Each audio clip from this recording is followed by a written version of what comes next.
There's a sign-up sheet. Write your name, address, and restrict your comments to specific projects that are under consideration. With that, we'll address item number 1, which is 4689 Brainerd Road, elevation and site plan revision to previously approved plan. Alex, can you join us up here and have a seat at the table? The reason this is being brought back to the Architectural Review Board, and it's only Architectural Review Board, is that previously the site plan wasn't completed. When it was, it revealed that there was an opportunity to create a walkout from the lower level, and it changes the exterior elevations of the building, and therefore asked for it to return to the board for approval. So, Mr. Bob? Sorry, it's, I agreed to take the roll. Oh, sorry. I jumped ahead of myself. Jeanette, can you call the roll, please? Moran? Here. Here. Palmer?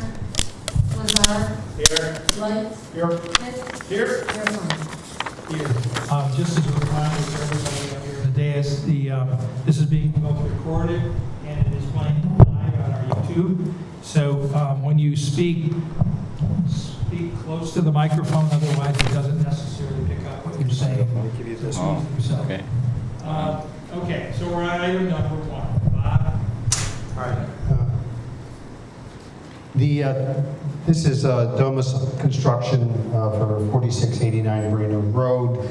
It's been before the Planning Commission before and received approval for the new home to be built. A foundation permit has been issued, but there have been changes made to the elevation, particularly in a basement walkout has been added, which was fairly consistent with the original site plan, but it's that alteration to the originally approved plans that is before you tonight. And it's a sold house, customers wants to have it too, so they'd like to have I'll that. let you take on for the. Yeah, since the, Alex Emkin, Domus Construction, since the site plan, of the existing site condition allowed to have a walkout on the western part of the lot, actually it's pre-sold, it's a sold house already, customer would love to have this opportunity. That's why we created the minor changes, new elevation design, and seems to be they're okay. At least you're approving that. So how come we don't have a site plan? You don't? Site plan is in there. It should be here. I got already stamped. It's not in the reduced package that we have here. Can you bring it up on the screen, Bob? My error, I apologize. Here it is.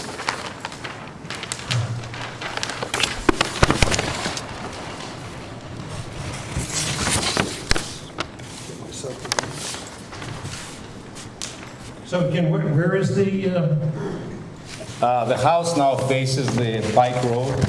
You look at the front elevation, because the Brainerd Road was right now, the house faces Pike, which is the north side, and the lot drops down toward the existing house, basically to Brainerd Road. And that's what opportunity was created to have a walkout basement on the west side of it. so it's going towards Brainerd? Yes. Right, okay, very good. And it's heavy wooded in there too. You can see from the street basically what's going on in there, walk out, and if any effect on the streets view. I would assume that when we have a landscape plan brought forward on this, Oh, yeah. there will be, a patio and other amenities over there that we'll be looking at as well. Yeah, you always review it anyways before it's done, yeah. So, and the front of the house Not changing. is not changing? And that's, I mean, the right side, you see the slope drops down on the right side. and again, the way you're... Footprint, it stays the same. But it's, the front of the house is actually going towards Pike. Yes. It was pre-approved before. You guys had it already. Yeah, I must not have seen it before. I wasn't here. Yeah, that's all right. So, are there any other comments or questions on this property? I'd like to entertain a motion for approval. Somebody make a motion for approval? So moved. Joint motion? No, is it just our... Just architectural. So, I need a second? Second. Jeff? Jeanette, can you call the question, please? Moran, Yes. Zerko. Yes. Lazar. Yes. White. Yes. Pitts. Yes.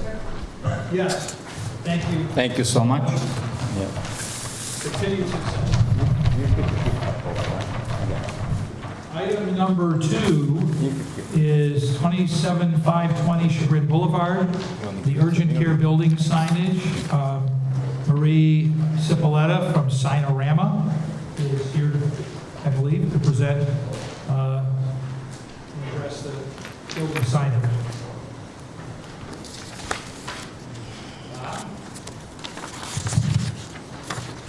The new sign for UH has been, this proposal is for the building signage on the base of the building. It is compliant with the sign regulations, so it's just a matter of acceptability to the planning commission. I would assume that this sign is similar to all of the other signs at the other urgent care centers around the area that we've Yes. seen. They are. But it's certainly not similar to anything that's under now. Well, it's a different business. Well, I just remember years ago that we had a big discussion about this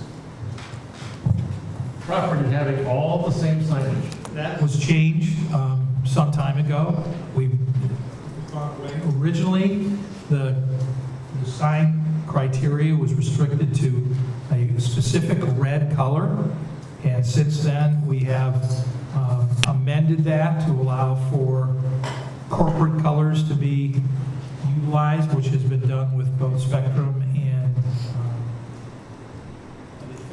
FedEx.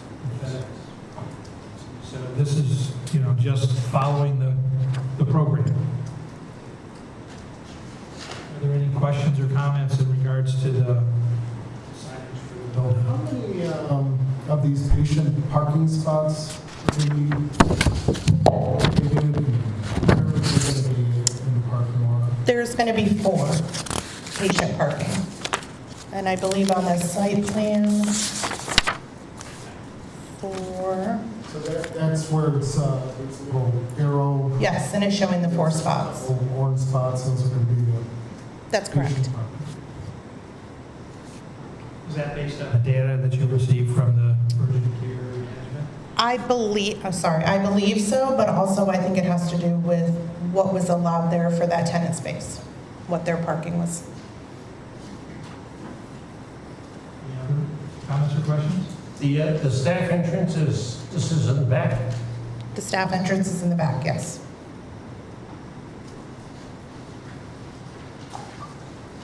And this sign is going on a wall that is black, is that right?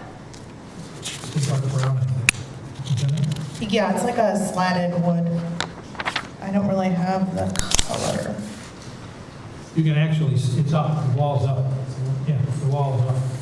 So you can see it. It shows black. It's just a print, I think. Yeah, they don't actually call out a color on this because we didn't have anything to do with that. Yeah, the elevations have already been approved for this, so it's just, all we're approving is the graphics and the signage itself. And it seems to me that the color is sort of a dark brown. It's what? It is black? Oh, okay. It's black. Stand corrected.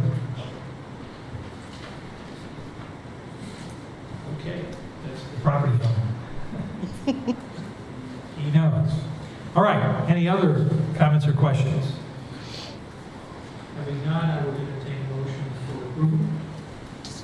Diane, need a second? I'll second. Kathy? Okay, this is architectural only. Signs planning and Motion zoning. and a second, and, what? Are signs also zoning? Oh, that's true. You're right. Correct. It's a combination.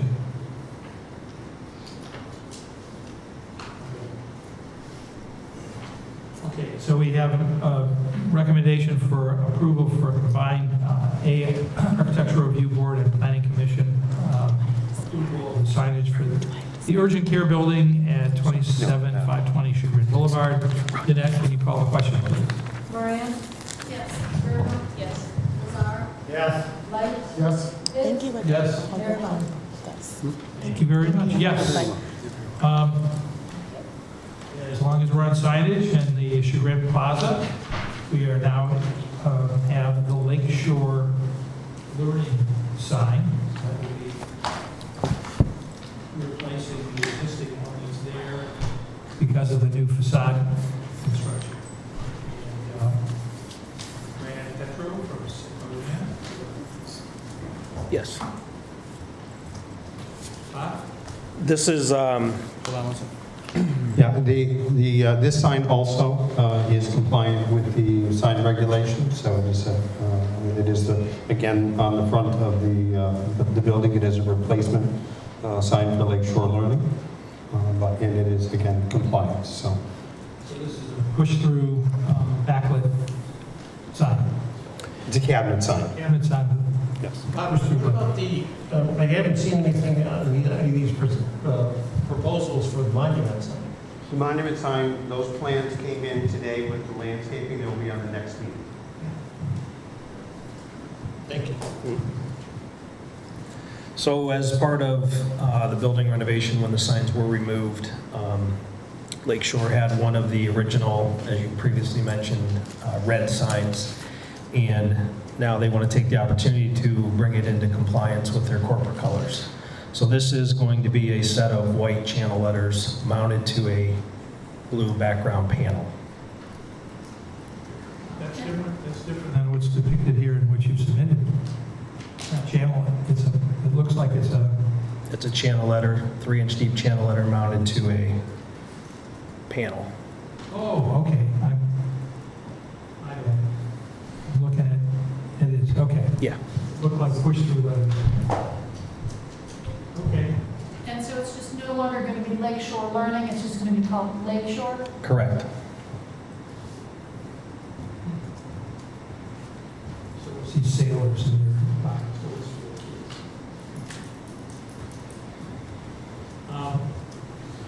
Okay, Motion approved.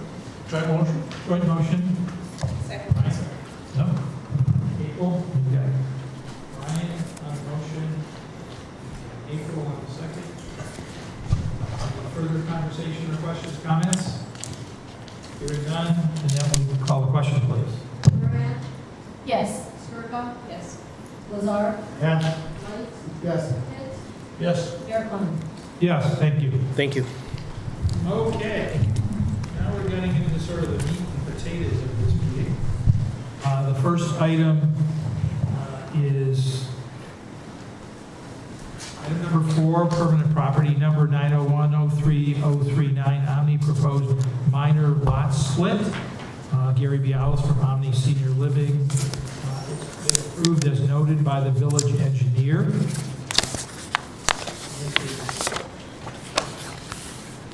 Bob? Just give me just one quick second, I want to put the site plan up. Let's see, what's on the board at the moment on the screen is the village engineer's minor dimensional issues, and the village engineer is here, so if anybody has any questions.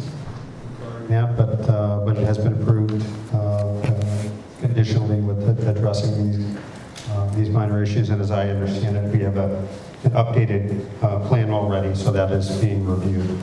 So ready to proceed on that, well, on that condition, if the board is of a mind. And this is to take the commercial lot and split it into 4, or what was previously referred to as the commercial lot. It has split it into 4 different parcels.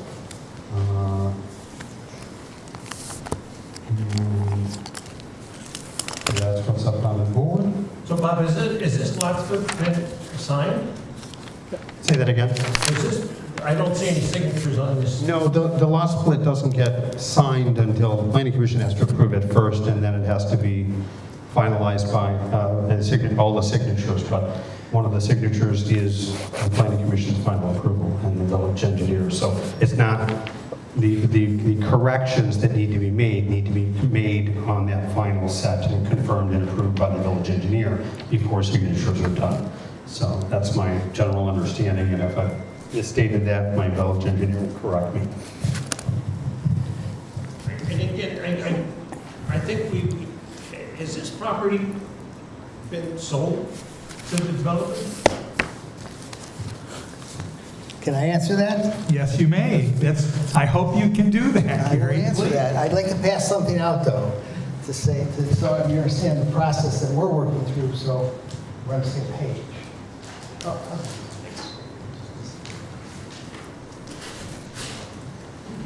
And I'll walk through this.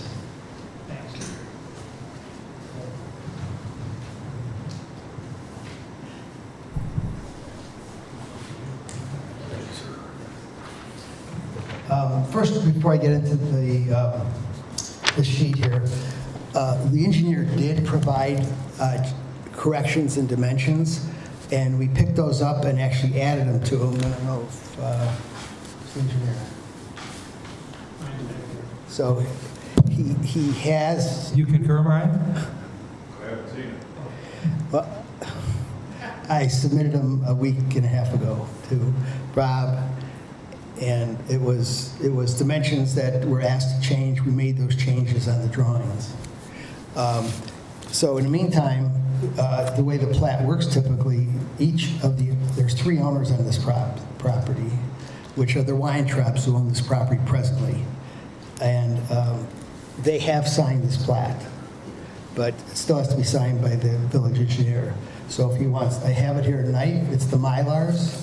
So if he wants to take it back, review it, and make sure the changes that I submitted him are correct, then that's fine. But then, I guess it'd be subject to him reviewing it. Okay? So let me go on. The process we're looking through is we have to get our overall site development approval, and that's the next item on the agenda. So that's one of the items I need to close. So we don't own this property presently. The next is the lot split here, which Brian can look at and see if it's made the changes, which we did. Also what goes on is the Weintraubs, the 3 Weintraub people in different locations, have to actually sign deeds. They have signed the deeds. They are in the, our escrow agent has them. Also, the city, the village, because there's a TIF on this, has to be in the chain of title. Our attorney talked to Attorney Paul Singerman. He has those, and he will have those. So it has to go into the city or village's hands for 5 minutes or whatever, and then come out. So that's also with the title company. After all that's done, we then buy the property. Okay? And we have 2 purchasers. Purchasers will be buying parcels simultaneously almost. It all happens at one time in a sequence. One would be Pulte and one would be, I call it Tor, but it's the orthodontist. So then once that happens, we go through and get our building permit to do I call it the underlying work, because we're preparing the site. We're getting utilities to different users, but they're doing their own site work. So we will grade the site, we'll bring sewer, storm, water to them. We also put a road in from Harvard to South Orange that they will tie into on their properties. So you're constructing those pieces? Yeah, it's our responsibility to construct that. It's their responsibility to. They're going to do everything? Bob, I must have hit something. Did I touch something? The light's on. What's that? Just talk very close. Okay, sorry. You're going to be doing the mass grading Correct. and installing the road Correct. that will connect the properties together to Orange Place. Yes. And you're going to be installing the main utilities that Yeah. we'll be looking at momentarily in the final development. Right, and we will install them to their property line. So if the storm goes there, they'll carry it on, sanitary water. They take it to their building. Take it from there to their buildings and complete their entire site work. Right, they'll do their paving, the curbing, everything else. That's the So process. the answer to my question is, you don't own this property? No, not right now. We have not an option, we have a contract that we have to buy it. We just didn't want to buy it and then sit on land. So that's how the process works. That's why I put this sheet together so you have an idea of what we're doing. It was very similar to what we did with Pulte property, to be honest with you also, on their transaction. We bought it and Pulte purchased it simultaneously almost from us. So what we're quite honestly asked to approve here in this application is for the lot split and consolidation. Correct. only. And that the plot, the Mylar would then be reviewed by the engineer, signed off by the engineer. Right. And at the same time, there are documents that are already in the escrow with the title company that confirm the sale, transfer of the properties, Correct. okay? Right. So when that all takes place, it's going to happen sort of simultaneously. Then the property becomes yours. You can Correct. do all these things that would need to be getting done relative to construction. And the properties can be conveyed to the other parties that will be acquiring them, Pulte and Tor. Right, the one, just to clarify, they will purchase these properties prior to us getting all the utilities in though. They still, that's our contract with them. So we will grade it, they can start, getting their final architectural drawings done and all that. The first thing to do is grade it, and we have so many days to get them utilities to their property. You have a turnover for a pad. Yes, right. And then, as I say, once the engineer signs off on these, the plat, it would also go to the title company to sit for closing. This would be filed with the county. at the same time. County, yeah. Brian, what item did you mention to me that you said that you did not see? What were you referring to? Brian, can you, here so we can enjoy the benefit of your knowledge? What was the question? So you said that you had not seen something, you had not approved it in reference to his question. I haven't seen the final, the changes that were made. The changes? The changes from my last letter were basically correcting distances and minor bearings. It was Technical items. very small, yeah, exactly. Some of the parcels just weren't closing, so. And this is in reference to the lot split? The lot split, correct. Okay. Yep. They're really minor changes. And those Mylars have those changes on them. Yes, they have them on here. So that's all I'll be doing is verifying that. Good enough. Anything else, Brian?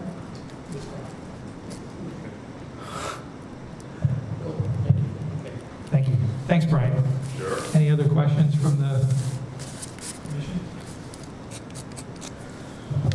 Comments from the audience? That being said, our action here on this in particular is to approve the lot split before us, and then it will be confirmed that all of the corrections have been made by the engineer, and then it'll go through the process that will take it ultimately to the county for filing, and be able to have the record of the fact that you will own the property, so you can go forward with the actual work. Correct. Judge, I would just make a comment that in the past, we've always wanted the property owner to actually own the property. Now, I do know that we have done this in the past. We have done a lot split for somebody, based upon a contract. I know that has occurred in the past. But again, the usual procedure would be that they would own the property. So anyway, I just mentioned that. So, Thank you for bringing it up in this instance, because of the sort of complexity of that ownership, and knowing that it's going to be transferred with stuff that is now being held in escrow by the title company, I think we have a pretty good idea that that is going to be owned by the developer and transferred then to the other parties involved. So, that being said, I think we can approve the plat so this whole thing can go forward, because this seems to be the instrument of that occurrence. So that, and I have a motion to, I'll move to approve the plat with the corrections noted. I'll second.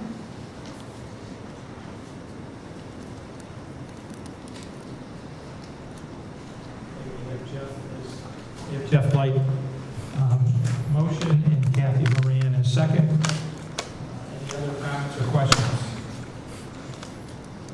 Jeanette, can you call the question, please? Moran, Yes. Skirbo, Yes.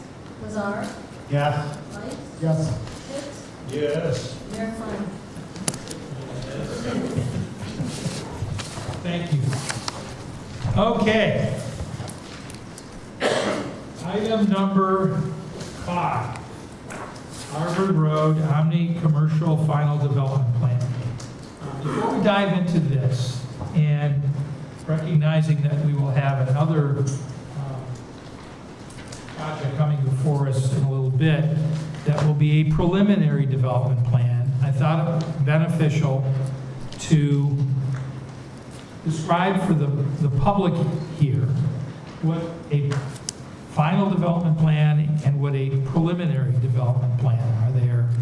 They are successive to each other, and one is dependent upon the other. The Omni Development has already received a approval of their preliminary development plan and previously. The preliminary development plan basically describes the character, the outline of the property, the location of buildings, roads, parking, other amenities on the site, where different elements will be addressed, including such things as basic drainage and stormwater management facilities. Bob, is there anything else that is part of that? The preliminary development plan? I'm sorry, I was enumerating in my mind. the items that are included in a... Yeah, it's, if I can, because I was only half listening to that, I apologize, but it is, they have to provide clear understanding of the layout of the land proposed, the streets, the intended utilities, in the broadest strokes, and when the planning commission approves a preliminary development plan, they're giving license to that developer to take that plan and make it whole, make it real, get into all the details, right? And if they can still comply with that original preliminary development plan, the city has given them license to proceed with that. So that's the critical part of a preliminary development plan, is they need it before they start spending tons of money on all the technical details for a project. And then we come to the final development plan, which we are going to talk about here for both the Omni Commercial Final Development Plan and the final development plan for the canyons. The final development plan is about buildability. It addresses in much greater detail the specifics of the project so that they can be clearly understood by the village's consultants, engineers, fire department, police department, service department,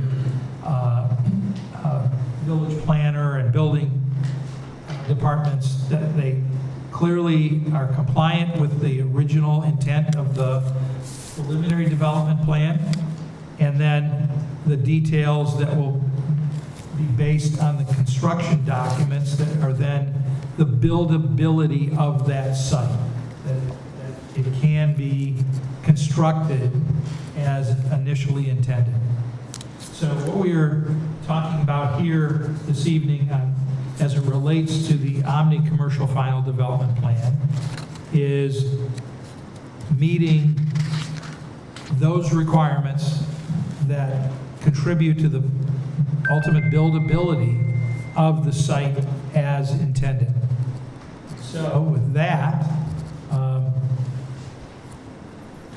Bob, do you want to sort of introduce it, and then we can dive into the detail and discuss some of the where there are issues that have to be addressed? Let's see, just a moment.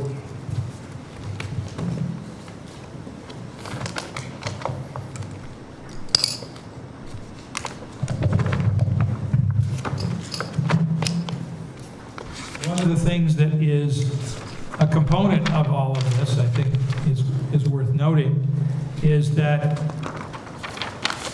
there are utilities that are being brought to the site, being facilitated in some cases by others, but we need to understand what they are, where they are, and they are acceptable to the utility companies who are have purview over them, like Cleveland Water Department, EPA, Sewer Department, the Department of Public Works, and so on, that we have commitments from those that these are approvable or have been approved by those entities. That is a part and/or condition of an approval of the final development plan.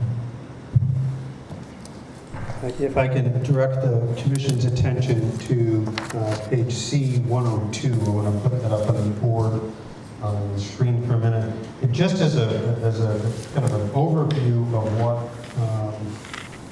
what is proposed for the property. There are 4 lots we just approved, the planning commission just approved a 4-lot split. This then lays out what's likely to happen, what's proposed to happen, part of the final development plan on those 4 lots.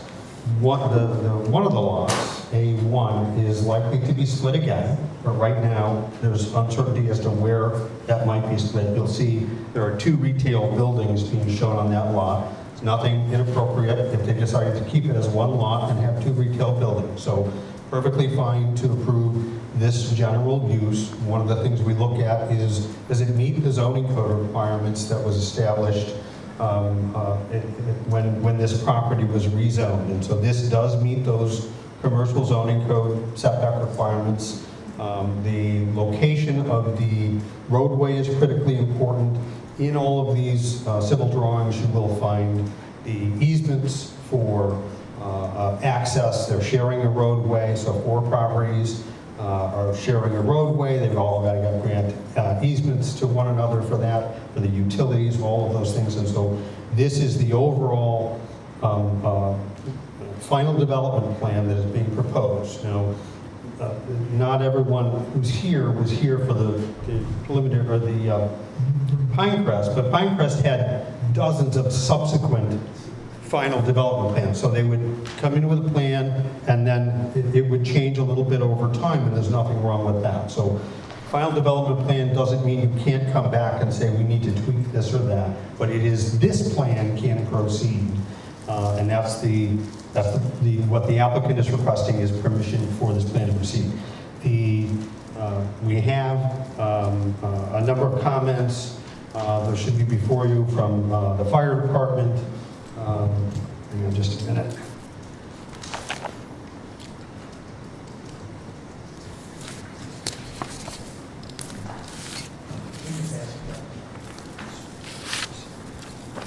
So you see what so the fire department's comments, the village engineer's comments, the city planner's comments, the service director's comments. Actually, I don't think we have service director's comments on this one. This is wrong. You gave us- Yeah, it's a wrong development plan, I'm sorry. Too many. Okay. So those are the comments. The fire department, if I can. The fire department didn't have, matter of fact, his is short enough to, I gave him the wrong set. My apologies. We all received the Walnut Hills, All right. which subsequently come up later. And I don't know that we want to apply those comments to this project. So I apologize. So Go back to that. I think there might not have been any comments.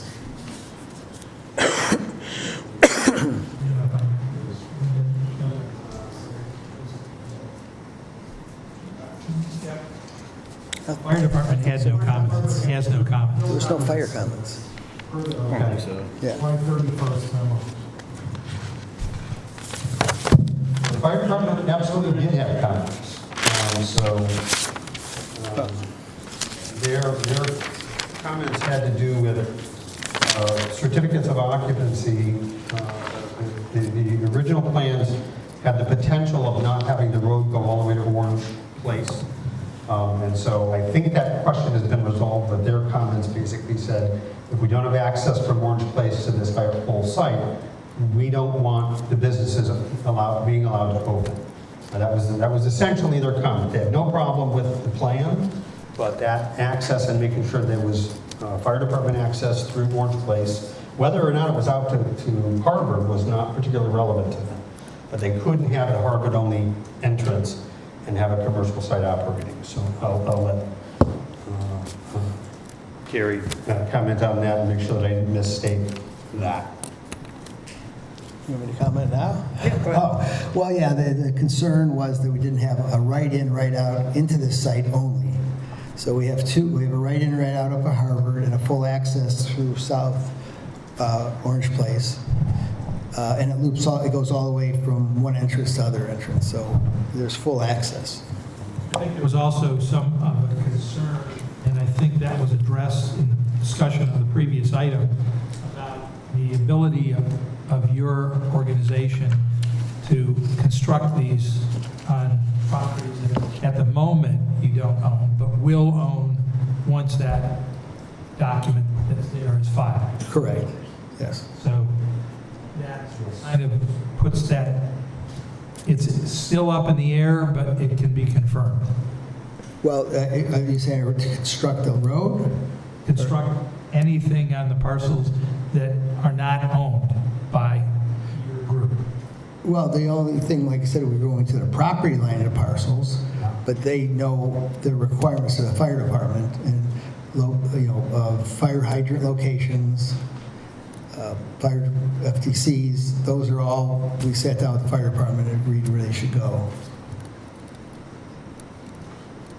If I may. Are we finally able to bring the plan up over there? We're getting there.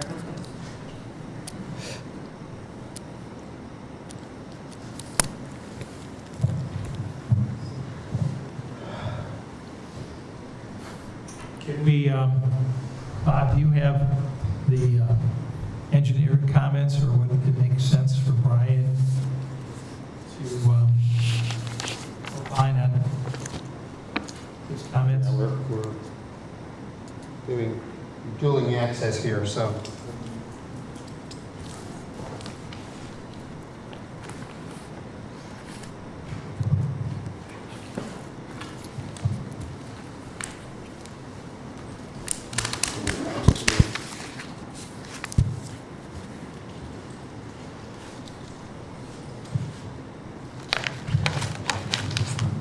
I know that some of the comments had to do with verifying approval by Cleveland Water Department for the plant connections of the water lines.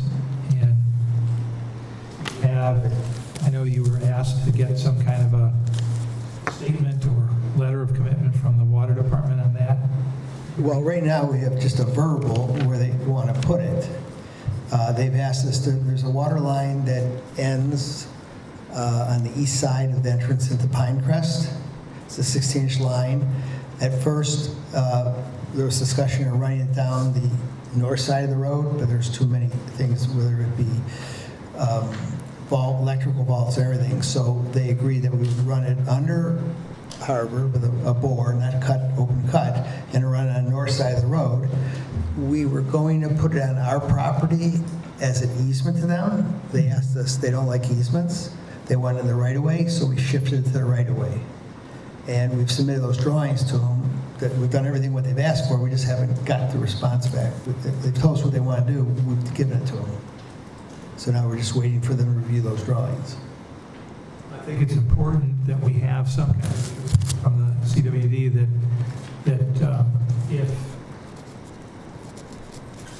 that they will allow you to do what you're proposing to do as a condition of approval for this development plan. Okay? Mr. Chairman, if I can, the village engineer's letter is up on the screen. I think it would probably make the most sense to have it Okay, come in. that would be At great. least get the highlights of that. It's not, it is the proposal, final development approval is not approved, and there are a number of issues with that.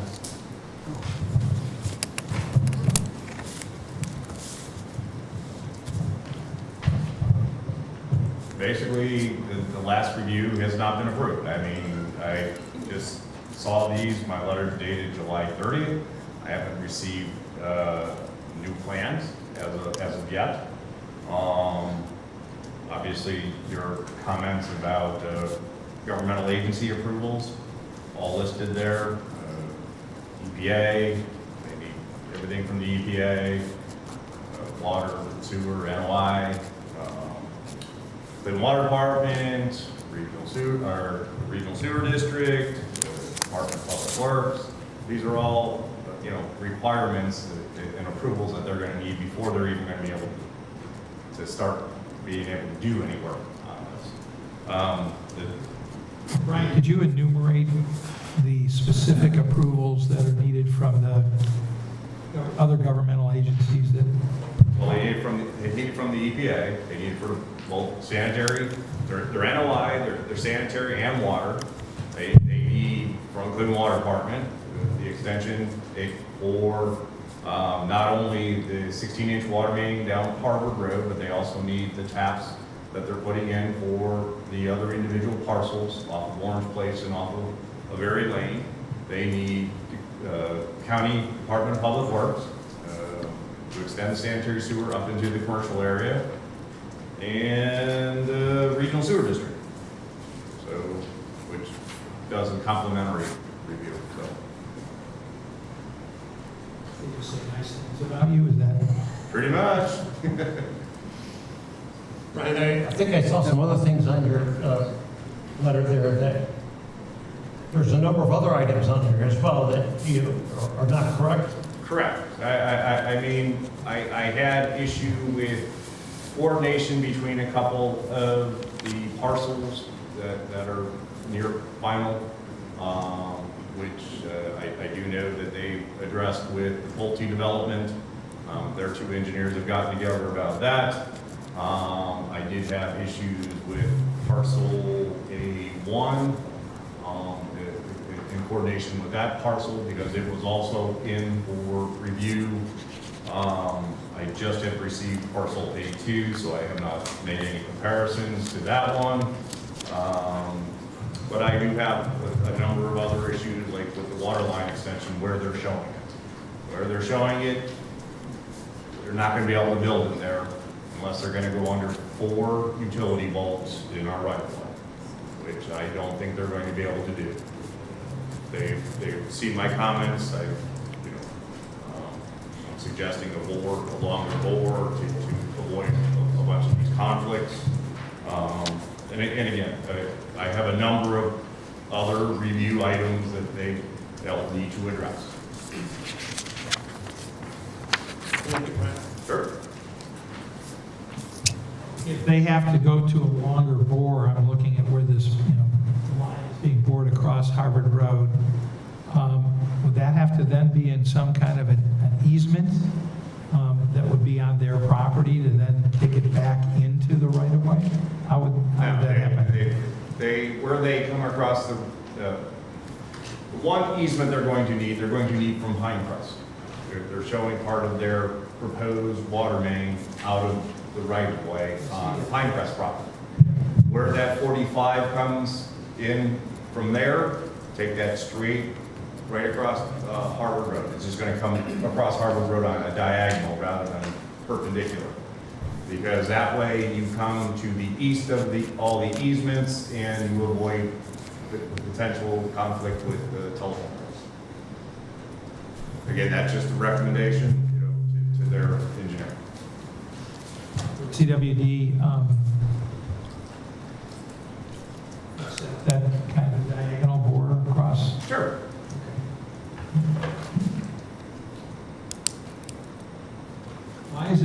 Why does it need to come out of, why does it need to go into Pinecrest in order to? I'm not sure. I was pretty sure that was in the right-of-way. No, I can see. Is it not? Jog in the right-of-way, right at the intersection of, The reasoning for that more than likely is to avoid the Pinecrest sign and the transformer that's sitting right behind it. They gotta get past those before they can make any connection and try to get across Harvard Road. so have you reached out to Tanger to, We have. and what's the status of that, Gary? We haven't heard anything from them. I mean, I'll check additionally with them, and if we have to, we'll revise it. So, and we'll have to go under the sign, but the sign is not in the right of way, right?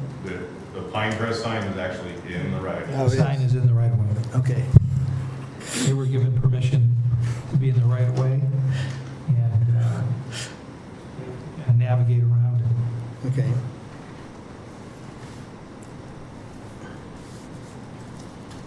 So the first technical item is the water line, getting clarification on the water line, how that's going to get across the road, how that will then connect to this northerly water line extension that runs across the northern property line, south side of Harvard Road. Correct. Okay. And then from that, does that water line at some point connect that into, or is that just a totally separate? Yeah, it's just separate from the main that goes down Orange Place. Okay, so the water lines that are essentially coming in to accommodate retails in areas A1, A2, and A3 are coming off of Orange Place. Is that correct? No, No. no, A1 and A3 come off of Harvard. A4 comes off of South, or Orange Place South. And then A4, It was coming through the, no, Pulte properties for A2. Is that, okay, yeah, it's, and that's a public water main there, yes. through an easement. Is that correct? Correct, yeah. To what, Avery Lane? Yep. Avery Road, is that? Avery Lane.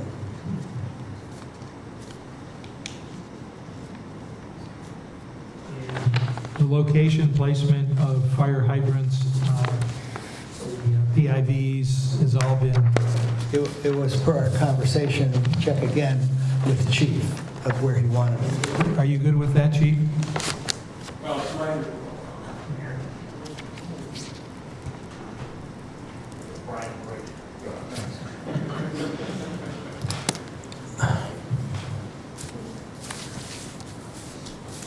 For the individual lots, as far as where the yard hydrants will be in the PIVs, the FPCs and all that, will be subject to the plans that are submitted by those individual people who are, the new property owners, essentially. So, you know, whatever was proposed may change depending on the building faces, the size of the building, and all of these things. So the fact that the water lines are being run is half the battle. And we'll deal with the location of the hydrants and all the other pieces and parts that we will need down the road. Thank you.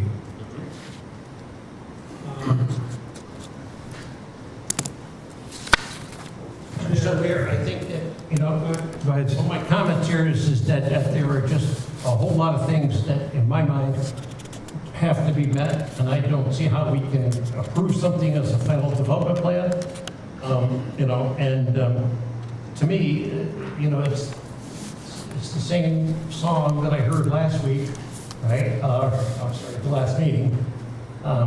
You know, and I just, I'm perplexed as to, you know, how this developer, you know, keeps, you know, coming up with no answers for our people, you know, for the engineer and everybody else. So I just, you know, would not, I don't see how we could approve something.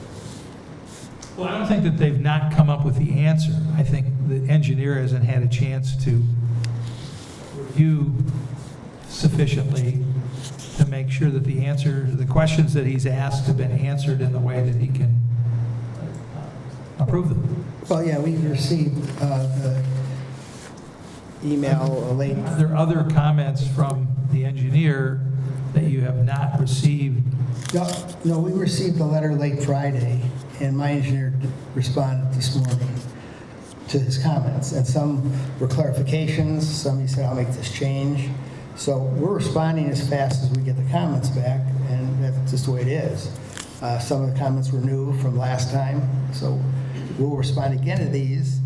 I shouldn't say we already responded to these, but there was some that he said he would add a note or change something. So we're going to do that, and then resubmit those. And the water company, somehow I've got to get them to respond. Going back to your comment at the beginning, it was not one April's question, Bob, is can we outline again what the requirements are for a final development plan approval? because I guess, you know, my question is, do we need a fully complete engineer's drawings for approval? It can't be altered or amended based on additional information requested.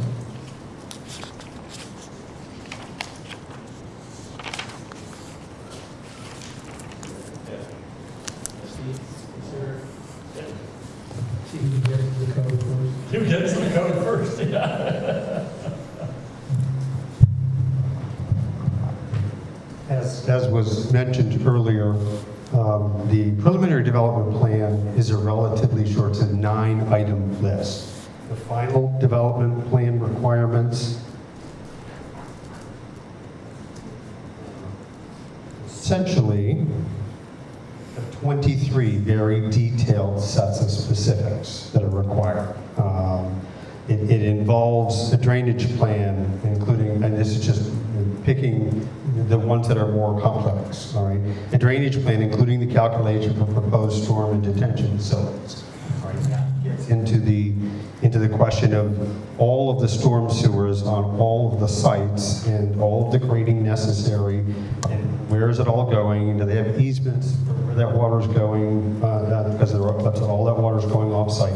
So those are pieces and parts of the technicalities that you get into, as the village engineer Brian Maynard mentioned. His list of no's was like 3 pages long. Some of them are relatively direct as far as resolutions. Some of them are more complicated, involve multiple layers with easements and other things of that nature. In the end, that's what the village engineer is looking at is these items and all of his technical county engineering requirements necessary to approve these items that are on our list. So do we require his approval for final development? Yes. Yeah, unless we have his approval, we don't know if they're complying with all the stormwater or sanitary regulations for the grading. So the detention basins, that's what we rely on him for, is to say, yes, all of this ties together into if you build this, it will comply with the requirement. So yes, that we rely heavily on him for that final approval. As I have looked at the drawings, all of those items are included in this. Whether they need to be amended or addressed is another issue that are part of it to make it approvable. And I think the issue isn't so much is it there or not there, it is here. But it needs to be clearly coordinated. And because of how this project is being developed with individual users building their own sites, and then we're depending upon those individual users complying to a master development plan and conforming to the requirements that are provided, we need to make sure that the master development plan that you produced, that is the Bible by which the subsequent tenants are going to build, and subsequent owners are going to build their properties and these paths. And I think that's ultimately what we're looking at, because I know that it's not likely that you're going to be developing the individual. You're not developing A1, A2, A3, A4. A4 is Pulte, A1, A2, so forth, by others. And while they're depicted here in the plan, and you're showing where water lines are going, where drainage is going, how grading is working, it needs to be, and it looks, on the paper, it looks like it all's fitting together. We need to have that confirmed. And if there are any other subsequent issues that need to be addressed that, to meet the code, we need to know that as well. Yeah, and none of those none of those come together right now. That's true. They come together. There are gaps, just like on the plat before. Those were relatively minimal numerical gaps, but they were actual gaps between where the property lines described were supposed to close. All right.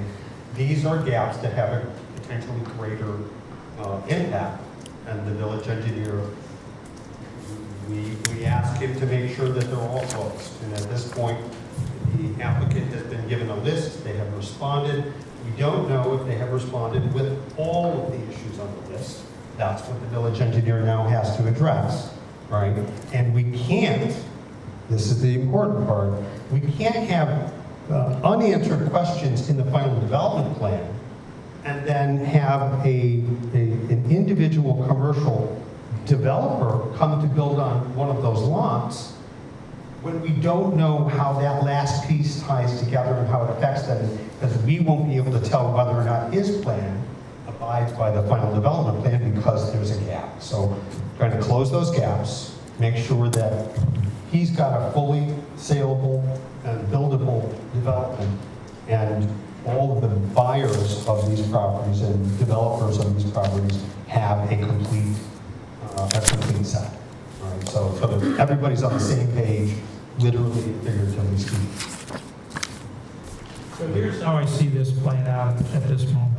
What's important is that we have a plan here, and I think the plan is complete. I think the plan has all of the detail in it that is expected. Is my microphone? Seem to be flickering on and off.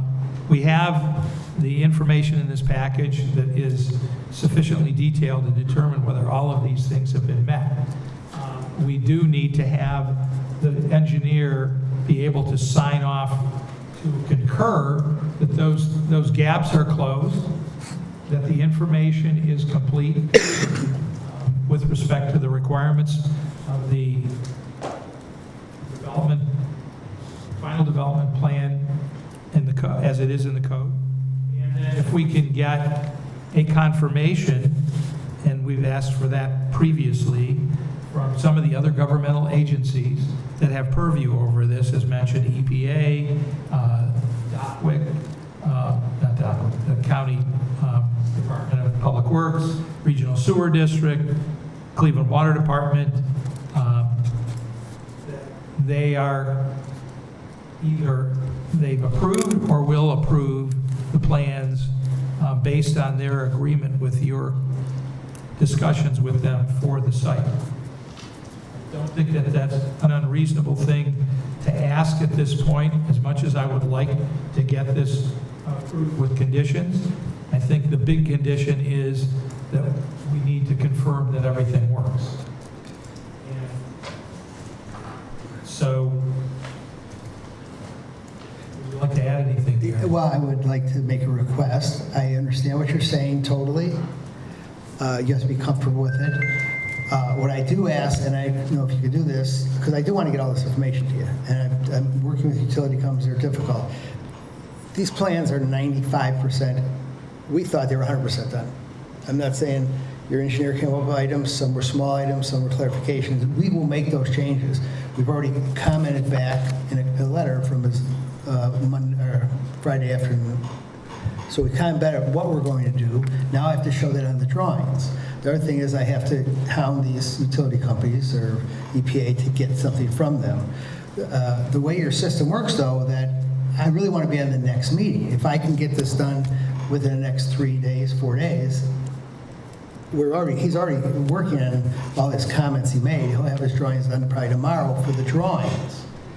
Insofar as you've submitted those plans already, Brian just needs only to review them. You've made the submission that would enable you to be on the next agenda. Okay, that's why I asked, because otherwise it's a month from now. And If I may, what I heard you say is that not everything was corrected as of this, what you sent us this no, morning. what I'm saying is, I got to talk to my engineer. He started working on this today. He said in his letter to Brian, and I copied other people on it, here's what I plan on doing. Okay, and so if I may, Mr. Chairman, what that means is we may not get plans in time for the village engineer to do his proper review before the next meeting. I have no objection to putting them on the agenda, but it's a pig in a poke as to whether or not we're going to have them in time and get them completed, get the review completed in time, so. Well, There's another way in which to do this that I think makes sense. If there are items on that list that can be addressed in a written response, that can be incorporated into this. They'll review the documents that are submitted for consideration, and whatever may remain can be addressed in a letter of confirmation of what those items are, so the project can be completed. well, I will make every effort. I won't, because I'm not doing the drawings, but I need to have them in by Thursday morning. Or I'll try to get them by Wednesday. It's only, well, not Wednesday, Thursday morning. So he's he's addressing these items that are on this letter. He will address those. He tested some where something said, I didn't see this, or you haven't done this. And he'll say, go to page 6, it's on item A. So a lot of items are there, it's just a big set of drawings. Other items do have to be changed or clarified. So I think we can get it to him. It shouldn't be that great a review, because Brian, I would think he would take this letter and look at these items and say, okay, those are done or not. So I would get those, and then the other thing, which doesn't have to be reviewed by, I don't think anybody, is the information from the utility companies, which I will work on getting. So I just asked to be in another meeting. I'll get things to you by Thursday, and I don't know if I have the utility information by Thursday, but the corrected drawings and clarification, which is on this memo or this letter already. I understand with the utility companies. Yeah. I think we can, I think you need to, you've been asked about that one for some time. And I think we need to get some kind of confirmation, particularly Cleveland Water Department. We know where the sewers are going. We know what that pretty much is about, but confirmation. And EPA is something that will be forthcoming, and certainly that can be a condition of approval down the road. I don't think that's the thing that's going to hold up the plan. We've already submitted to a lot of those agencies, and they actually responded back, so we know what their comments are, and we submit the drawings back to them. I'm going to be honest, the water company is like, they don't care. They don't care. Mayor, I'll make a motion to table. Motion to table. No, I'm going to fight the second. Who's got it? Both got it? Okay. So we're going to motion to table this item. I think you have a pretty good understanding of what we need.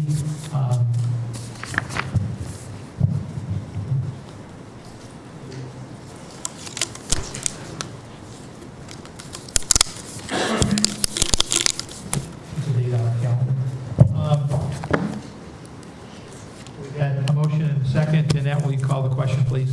Moran? Yes. Strobel? Yes. Lazar? Yes. Light? Yes. Pitts? Yes. Mayor Condon? Yes, thank you. Thank you, Gary. Thank you. Look forward to, as always, look forward to seeing you again next time. Okay, item number, what are we up to? Item number 6. Canyons North Parcel number 901-03039, Site A4, formerly Site E, final development plan approval, and Keith Filipowski. Plan has been approved by the fire chief and not approved by the building.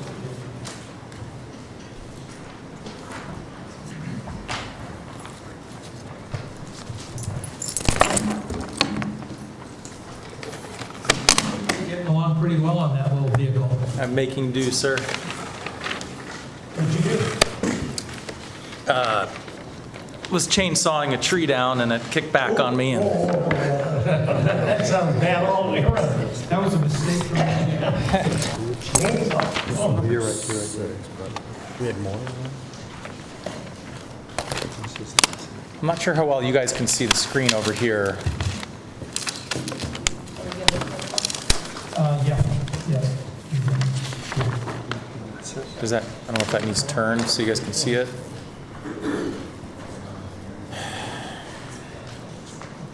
These are, I think these are quite honestly, for both this item and the next.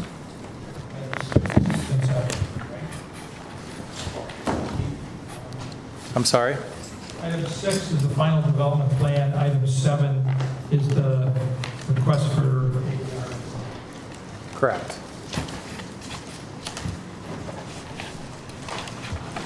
Trying to get that to stay up for them. So it's the,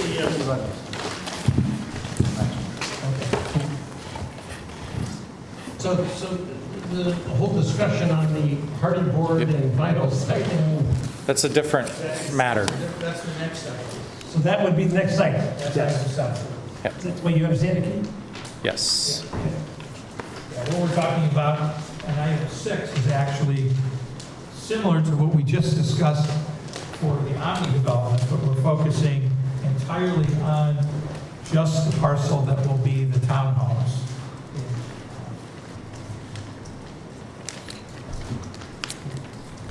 Will be part of the Omni piece that is being purchased by Olsen Homes. Bob, you want to kick this one off? This is the final development plan approval for the Canyons North. This is the southern property on the lot split that was approved a few minutes ago. Let's see, I'm making a mess here. You good? All right.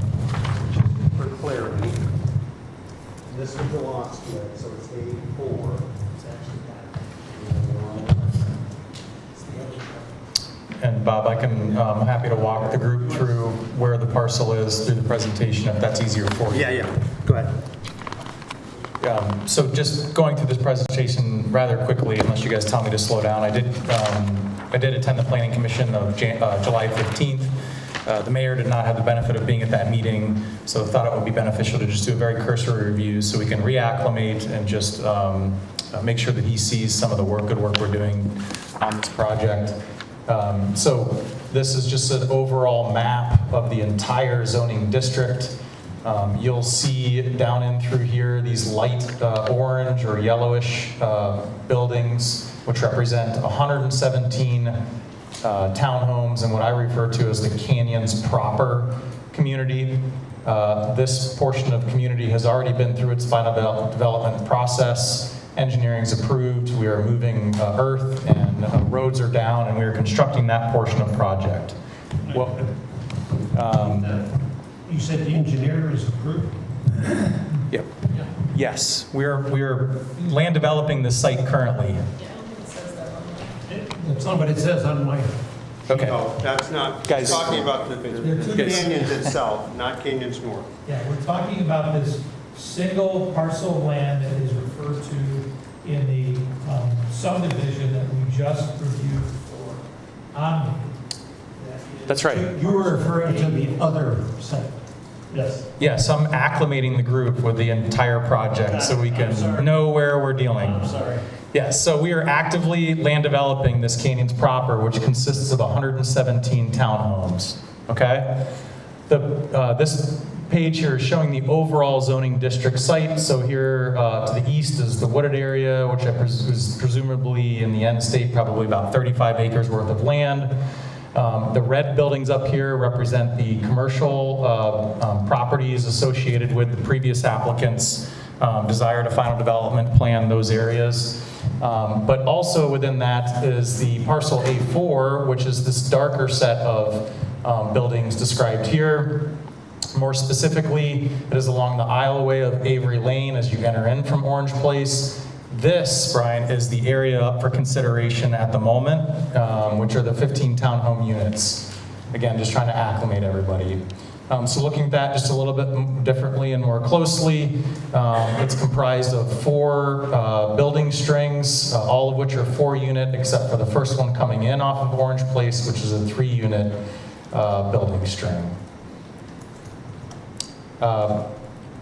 As we saw earlier this evening, a lot split plat was approved by Planning Commission to allow for this parcel to be identified as its own.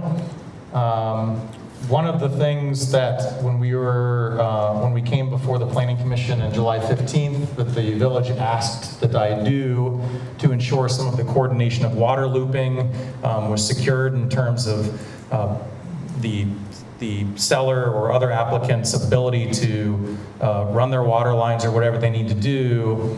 In doing that, they need to connect to our water system, and our water system also needs to connect down through the southern portion of our site into Warrensville Heights. So what I've done at the request of the village is provide a letter of credit, which was predicated off an amount that was arrived at by engineer's estimate of probable cost. That was a total of $181,660. That letter of credit has been issued and delivered to the law director and the village. So that obligation has been fulfilled. So I just wanted to point that out. That was a condition last time.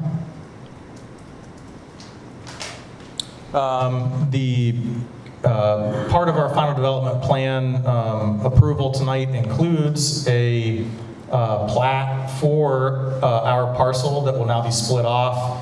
In our instance, we're situating the plat into fee simple lots, which will allow for the 15 individual units as individual properties, but also a certain amount of common area allocated to the acreage. So fee simple lots, it's a single phase for us. Typical lot size is about 24 foot wide by anywhere from 85 to 97 feet deep. There are a series of easements that run through the plat or the platted area, traveling north to south. Starting with the east, there's a sanitary easement we are providing to the seller. There is a water easement we are providing to the seller. And there is also stormwater, there's a storm system that comes through on the west side. We've submitted all the engineering accordingly. We've been delivered feedback. I don't know that I need to go into the status of that unless it's of concern for anybody. But I think we're very well coordinated at this point, and if there are any remaining issues, they are minor and technical in nature. Noteworthy is the fact that there's some mounding that's traveling along the northern edge of the property. That mounding is to occur by way of our earthwork, so it does cross over into the commercial properties, but there is an easement associated with that, allowing for that fact. The landscaping and fencing that we intend on that mound will be something that will be maintained in perpetuity through our HOA for this site. The HOA documents or amendments thereto for the Canyons proper have also been submitted to the law director and Village of Orange. So, we, Pulte, will be responsible for maintaining all of the mounted area within that easement, even though it is not on the, a portion of it is not on our owned property. We have also resubmitted a tree management plan. The last time we came in, we were hovering at about 13.31% of canopy coverage against a requirement to be 25% canopy coverage. We have figured out a way to make sure that that works. So the new tree management plan that we've submitted complies with 25%. So I do think we're in a good place there. Thank you. You're welcome. We did lose a little bit of the evergreens that I, as a practical matter, would have liked to see, but I think we've otherwise come up with a nice colorful arrangement of deciduous trees, which do also have some evergreens sprinkled in here and there, where we could manage. It's a total of an 85 tree count. We're at about 27% of those trees are evergreens. Each individual building string will also get its individual unit landscaping on top of that. This is a low-maintenance community, will serve all the same HOA maintenance that Canyons Proper will. It is a function of the Canyons Master HOA for Canyons Proper. We are just amending this portion of project site into that same community's HOA with amendments such as this particular portion of site, the 15 units not being age restricted. All of the other characteristics of maintenance for the community will be the same as Canyons Proper. That would also include, by the way, the partnership we have with Omni, their intention to build a senior living facility, which will have a variety of amenities that our homeowners will have access to as well. Not here for approval for this tonight, but just want to let you guys know we're thinking about the master planning of it all. This just describes, part of the Canyons Proper project. We did situate a sense of arrival at that location with a pretty substantial monumentation signage, which has since been approved by Planning Commission. Just pointing out the fact that we are navigating our way through approvals with Sugar Highlands and the seller in terms of placing another smaller version of sign at the orange placed entry to sort of facilitate, wayfinding, if you will, but also trying to give some other sense of arrival for these 15 units up front as well as part of the master plan. So again, just pointing out the idea that this portion of the project will share all of the same amenities and benefits of HOA maintenance. The amenities I mentioned in partnership with Omni would be all of their outside amenity facilities, should they construct them, which I think the microphone died. Hello? Check. Oh, there we are. So that will consist of access to an outside pool, pickleball facility, or pickleball court rather, bocce ball, putting green, fire pit gathering area, sharing all the same neighboring amenities around. I spoke about the HOA amendments. This is just more evidence of that. And then all of the same, warranty that Pulte as a builder would offer to our customers, as well as the opportunity to finance their Pulte mortgage. The schedule is here in front of us. We're looking to move very quickly on this project as we're trying to grand open our Canyons Proper community this fall, late this fall into the winter. So to the extent we're able to get ourselves in a place of not only final development plan approval, but final engineering approvals, we'd like to strive to beat the land development improvements for this portion of the site before our grand opening of our Canyons Proper. Thus not destroying the roadway in the interim and things like that while we're trying to have people access it for our site. The floor plans, you guys are relatively familiar with that. We are setting out to offer a 3-story product. We have achieved the ability to do that by way of building heights and the idea that we're not offering first floor masters. This is not an age-restricted community. We are looking at offering things such as rooftop terraces to enjoy the overlook of the surrounding area. We're very excited about the architecture here. I personally have had a great hand in this, just as I did the Canyons proper. We truly view this project along with Canyons proper as a staple piece for us. We've put a lot of time and effort into making sure that the product is going to fit the part, the streetscape. So I hope you guys are just as excited about the product as I am. But this is just indicating for you what that starts to look like. So I've gone through each building and shown you the different variations. I've also gone through the effort to say for each of the 4 buildings, this is in fact exactly what it would look like as you look at the front of those buildings on this streetscape that I've prepared for you on the table here. So we've sort of shuffled the architectural elements around, the colors around, making it as diverse as possible, staying with the same feel that we want. We think that this architecture will also complement the architecture we're setting out to do in Canyons proper as well. On that road there, Yeah, the drive aisle, Avery Lane. Which road? am I allowed to ask a question? Are you finished? I'm finished with my presentation. Yes, I'm sorry. So in fairness to Keith, if he's finished with, yes, you may answer. So the private road that's coming out of Orange Place there, it looks smaller, it's drawn smaller than the other part of the road here, You're talking about Avery Lane? Avery Lane. Okay. The width is different, Different than what? well, than it is with the Canyons proper, I guess, as you. Well, number one, I would just want to make clear before we even answer any questions that the roadway system associated with this final development approval it's not part of the approval. The roadway system is part of the Canyons proper approval. Approved, but it's in. Right, exactly. But we can look to answer your question. 25 feet. 25 feet. Back to curb, back. And then it goes to beyond that? It's the same width all the way through. Yeah, same width. Orange Place is a different story, but neither are part of this final development plan approval. So, Brian, it's the same width all the way through? Yeah, it's the same, Avery Lane's the same width all the way down.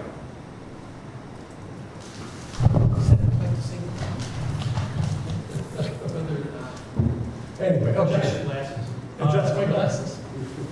The road is. Show wider on the plan. It's previously approved with the final development plan for the Canyons proper development.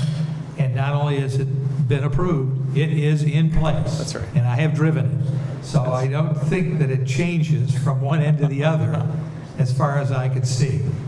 That's accurate. Oh, there's no right of way, it's all private.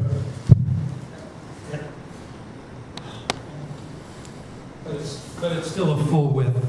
Yes, yes, sir. It's the same width. Yeah, continuous. Yeah, same width. I think a minimum standard may be like 22 feet. This is at 25. Just when I look on these plans, it looks different. It doesn't, jogs in. Are there full engineered drawings on this? I'm sorry? Are there fully engineered drawings? For the Canyons North, the 15 lots, there is, yeah.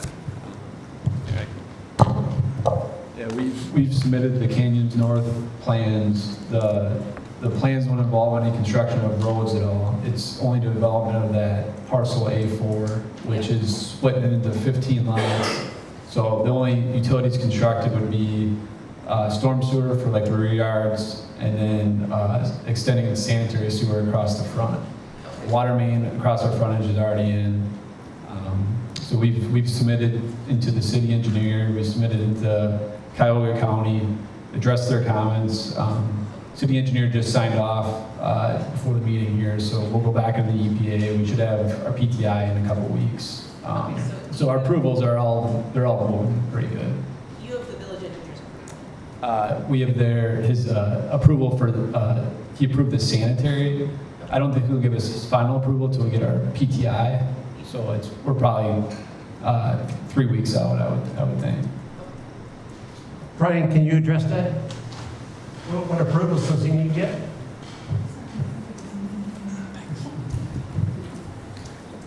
Engineering wise, they are pretty much all set. Obviously, one of my biggest issues right now is they don't own the property. This parcel doesn't actually exist. Until that last split gets filed, this parcel doesn't exist. But that's what we just approved. Correct. Yes. Correct. So I mean, that all hinges on it. But as far as engineering wise, their plans are pretty much all up to snuff and waiting to be signed off on. There was just some very minor things that I reached out to them about. We could condition approval with meeting your final comments. Yeah. Anything else? Anyone else? Any comments or questions? Canyons North.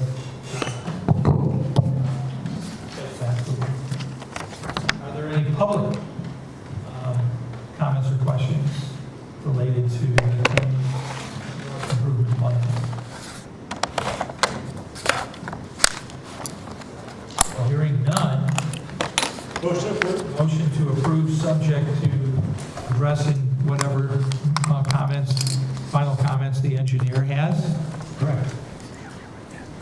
There's a motion to approve. And we need a second. I'll second. Mr. Lazar, thank you.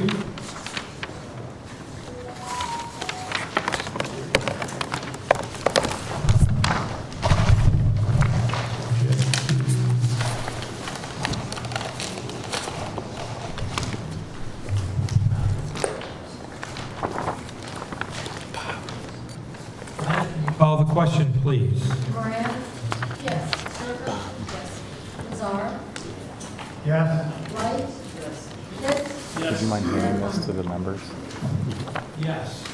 Although we didn't overlook one piece of it, it's kind of important as landscape. Okay, all right. We did submit landscape plans and we've complied with 25%. Thank you very much. Keith? Let's get working. What do I need to do there? Yeah, that. Keep it around. Okay, so the next item going up for discussion is ABR only, and it is the Canyons Model Units 13 through 16 request for revised ABR approval. This is essentially looking at the exterior material finishes that had been previously discussed, and there's some concern about the application of vinyl versus hardy siding. How these all work. So, where do we want to start here? The building was already approved. The building design, and I'll frame it this way, so to speak. The building design is settled discussion. We've approved the design concept, and we've approved the design layout and the design elevation. What remains to be approved is the application of the specific exterior materials that will complete the building. So at our last meeting, Judge, there was lots of discussion that people were very concerned about having vinyl, and that was the whole discussion, so I don't know where, Keith, you stand on that now? Is there any change, I guess? As to our last discussion we had 2 weeks ago. Well, I think much has remained the same in terms of, I had submitted a presentation to the Planning Commission members, and Bob has that also that we've submitted and perhaps is handed out to you. Bob, it's this here. Yes. I think that's in the set. It might be, it's in the back. Well, in my preparedness, I brought copies for everybody. It's always good to keep. So, I mean, I think, just to rehash, there's just a litany of reasons why we feel that the vinyl siding is appropriate in this instance. Anything stemming from it not being a code requirement to better warranties, an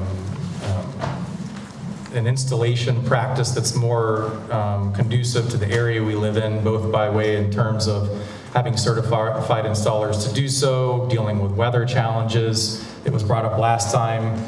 We discussed just even the simplest things, such as not being able to paint or touch up the hardy siding during the winter months, leaves homeowners anxious, the community not looking great until those things are completed.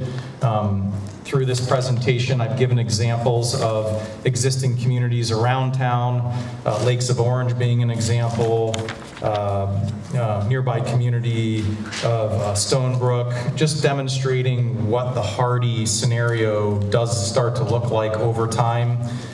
You do find reluctancies for HOAs to want to splurge on the money to keep those things perhaps as tight as they could look over time.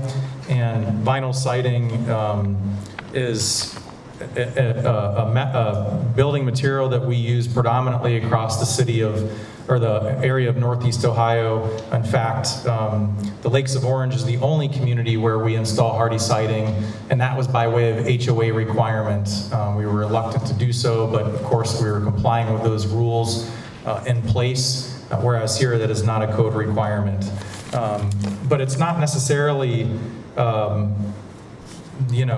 a code requirement. It's more about all of the other considerations that I've presented in this packet that hopefully you guys have had a chance to read through. I think, it would be different, as I've said in the past, had I come in here and asked for just a regular old, bottom of shelf, 4-inch beveled siding. That is not what we're asking to install on these units. I'll remind that, having a heavy hand in all of the design of the streetscape for this project, and being the builder and developer that, it's incumbent upon us to sell the product and have a good looking product as well. We feel that this is the best application using the vinyl siding. Again, not stating that we're asking to offer a 4-inch beveled siding. What we're asking to do, and as plainly as I can put it on this sheet, is that we use a 5-inch straight lap siding, which is the largest lap siding that a vinyl manufacturer offers in the vinyl platform, most closely resembling a hardy plank. But instead, with all the benefits of lifetime guarantee, touch-ups that don't flash across the building, as you've seen in some of the examples I've given.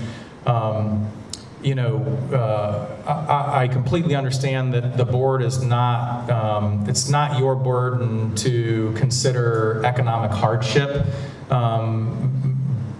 But I just want to say, in terms of affordability and what customers are looking to have in their homes, if I equate a $20,000 price tag per unit to install hardy on any given unit, I would venture to say, with the background of all this explanation, that a homeowner would much rather spend the $20,000 on things like extra quartz countertops, premium color cabinets, luxury bathroom options, all of the things that are going to actually increase the property value of their home, and in turn allowing us to sell the homes for more, for the betterment of all. So as plainly as I can put it, the consideration I'd like you guys to ask, knowing that I need to give back as well, because there is a concern about the streetscape otherwise, again, ensuring that I install a 5-inch straight lap vinyl siding, ensure that the millage of that siding is at a 0.42, code I think is 0.38, so this is a sturdier siding in terms of its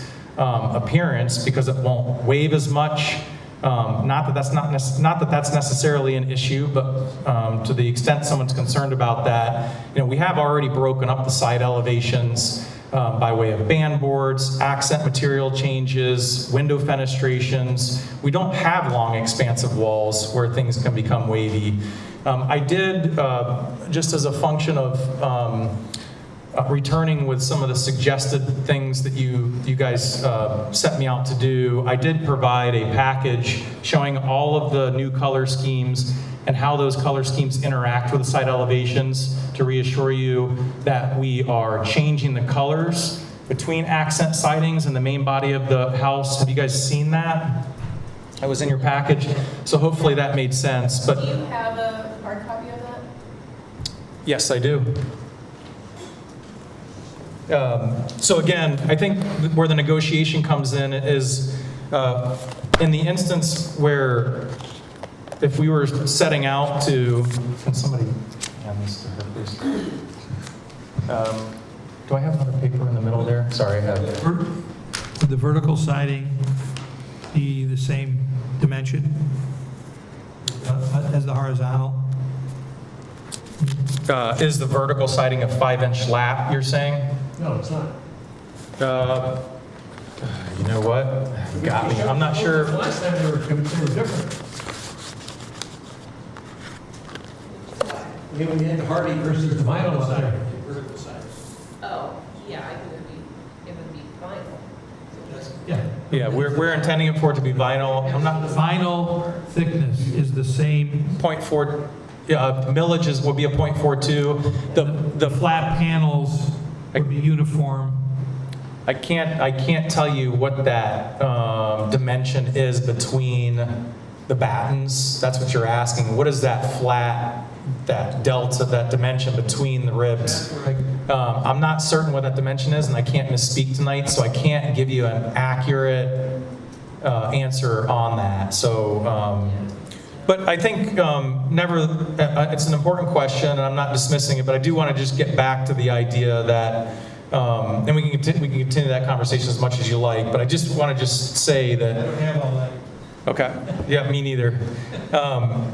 Well, the proposal here is to offer the .042 millage with a 5-inch lap vinyl siding, but also in the instance that we do that, provide black window frames for the entire community, not only in Canyons proper, front, sides, and rear, but also on the Canyons North project. And I personally feel that the black window frames will have a better impact than providing hardy siding for all the reasons why I feel it's an inferior product to begin with. Keith, last meeting, we requested that you look at alternatives. Yep. Was there something in between?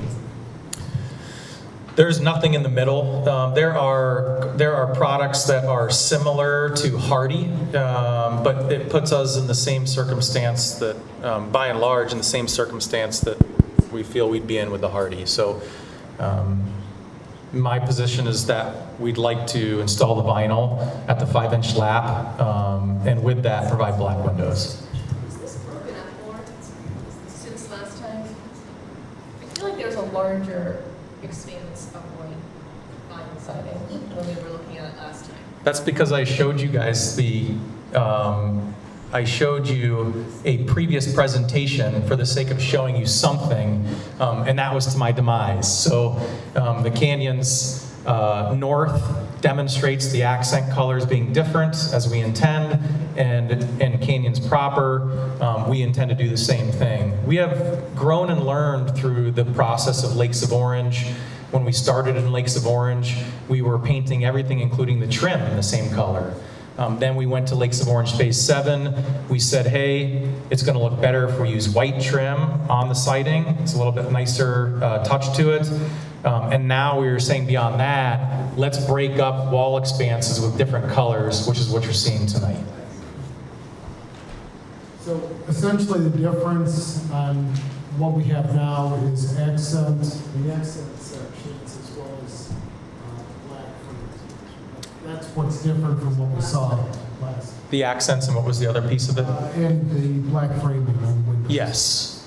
Yeah, we are prepared to offer black windows throughout the entire community if we do vinyl siding. You mentioned that last time, black windows.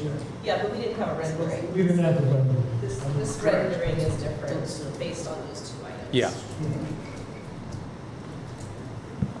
And I have to say, you know, it's not that we do not have, not that we don't have, we have many homes in Orange Village that have vinyl siding throughout the community. I believe that the Hardy has a little more stability to it than the vinyl does, but the what is it, 0.4? 0.42 millage is what we're able to. 2 millage is a little heavier gauge. My only concern, one of my concerns about vinyl siding is that is more about its color stability over time, whether it is affected by sun, because you can't paint it in the future. It is what it is. It has to stay that way. With Hardy, it fades or whatever, you can come back and paint it. You may not want to, but you can do it. What is the color stability? What's the guarantee on its color stability over time? Yep, and I can speak from, first of all, again, the vinyl siding comes with a lifetime warranty. I can speak from personal experience on my home. I've been there for a little over 10 years, but I had a little bit of fading on some of my shake siding. I have a trained eye. I do this for a living. I see it every day. I'm familiar with the siding installer and manufacturer. So I probably have a leg up on the average consumer. But in my case, I submitted a claim, and Allside replaced all the siding for me for free. Can't get better for you. I mean, labor was my expense, but all the material was provided to me, and they gave me a certain percentage of cost towards labor. And the Hardy Board warranty? The Hardy Board warranty, that only comes with a 15-year warranty. But you can pay it. You could. When you look around town, though, that isn't necessarily the case about what's happening in the real world.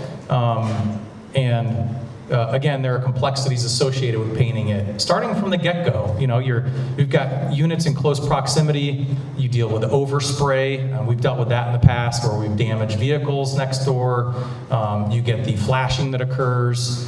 So you have people that or HOAs that have a tendency to touch up areas, and then it's left polka dotted. So I'm not, it's not saying it's a terrible material, but in this type of environment where you've got 117 townhomes, and you're marketing to a low to no maintenance community, it doesn't quite resonate with us the same way in terms of the product value. Bottom line to material, exterior material, regardless of what it is the quality, the apparent quality of the product, and the buildings themselves. You're in an upscale community, you're selling to an upscale buyer. Yep. And it needs to be something that will have the appropriate curb appeal to those buyers that they're willing to pay for it and this material. As I said, there are many homes in Orange Village I know of that have vinyl siding on it. And I've done projects myself with vinyl siding on it. But as a community, the desire is to represent high quality. And what's the best way for us to put that forward in terms of the choice of exterior materials that are used in your project? And I think that's the sale of this application, and how we consider it. So Yeah. I would just like to mention one thing. We had a little bit of this kind of conversation at our last meeting, and we were all sort of asked, what we think, and he held up the photograph of what the image of this community would be, given the information we had received. When I look at the the overall drawings and the overall detail, the colors, the black frames on the windows. I mean, when I look at that, I see more than just the siding. I see the whole picture as opposed to a single element. And I realize that a lot of people are really tuned into the siding, but I just want to say that I see the whole package as an absolutely upgraded, wonderful place to live. I mean, I just think it's going to be stellar. She's your spokesperson. I'm just saying, you have to look at all the fabulous details that come together to make a single image. It's not one, it's the whole thing. So, I just wanted to say that. Well, as an HOA facility, an HOA product, obviously, maintenance is an absolutely critical aspect of the buildings. You want to have as minimal maintenance as you can have over the life of the buildings and the management of the property. Siding is not where you want to spend all your time and money, and it shouldn't be where there should be problems experienced by the homeowner. I think the detail of the buildings, the façadery, and the integration of various details that you have done is really important, as Kathy has referenced here. It makes for a more cohesive, and you're looking at a composition, total composition, instead of pieces, parts. And But I do think, Jen, what you said is, you kind of said it's correct, you know, people are going to look at these homes and for whatever, you know, I'm not the guy to sit there and say vinyl siding's bad and so forth, but for whatever reason, Harding does have at least, you know, presents a higher end scale. I think that may be a perception issue more than a reality. I agree. If you put people in front of two houses and one was with hardy panel and one hardy siding and the other one was vinyl siding, tell me what you think the difference is. There would be none. Well, you know, he did that the last meeting and we could tell. Yeah, it was a white product though, and that was, you know, my concern last time was the large expanse on the side of the building. But I feel like this image here, especially with the white farmhouse, helps to break it up a little bit, and you know, especially because it's only on the side and the front. I'm not really concerned about the front. I think there's enough going on in there, enough detail and complexity that you would not notice a difference between the vinyl and the hardy. And given the dimensions between buildings, Yeah. you don't have. Well, that too. Well, Yes. there's a limited number of Yes. sides, because I think the facade's very interesting. We have this discussion.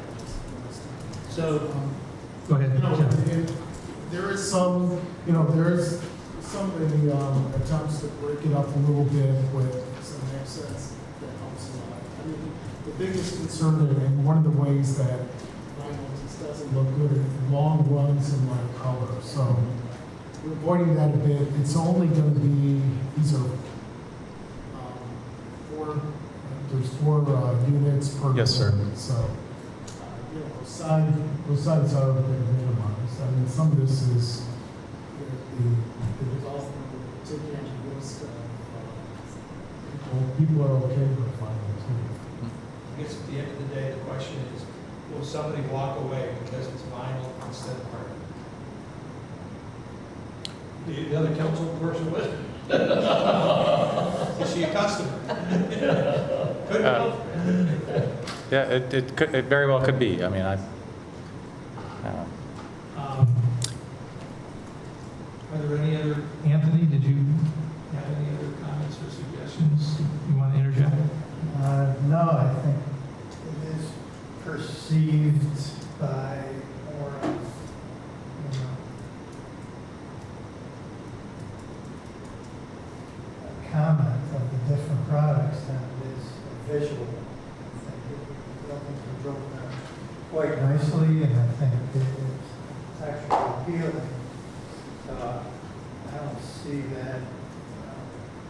the way these are developed and designed and articulated, I think are, create the look and the feel of a higher end product. So I don't take exception to the vinyl over the hardy in this case because they are broken up and what you say, the planks are minimal.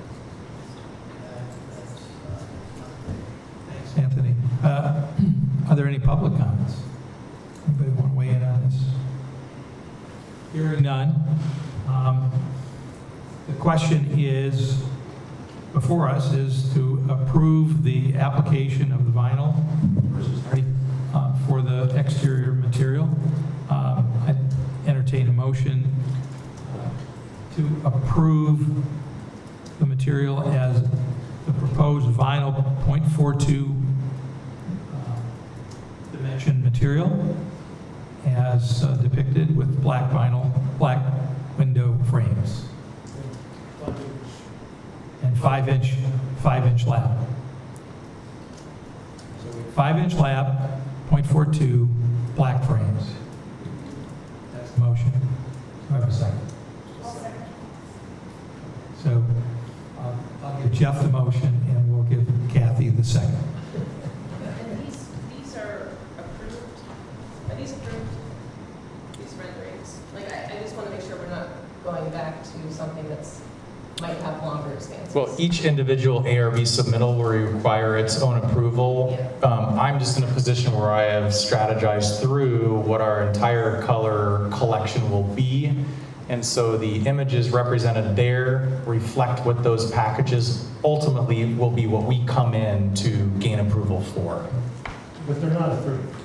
Those are not approved right now. That's correct. We're here to simply approve the colors on the and materials on the model building. I'm really not looking at colors, I'm more concerned about the penetrations and everything like so, the accents. If I may, so this building, buildings 13, or units 13 through 16, has been approved. And it is now just being modified to be allowed to be used vinyl siding. Right. The subsequent buildings that come in, of course, will have those similar things. I just want to be clear. This cluster- building gets approved. This cluster has been approved.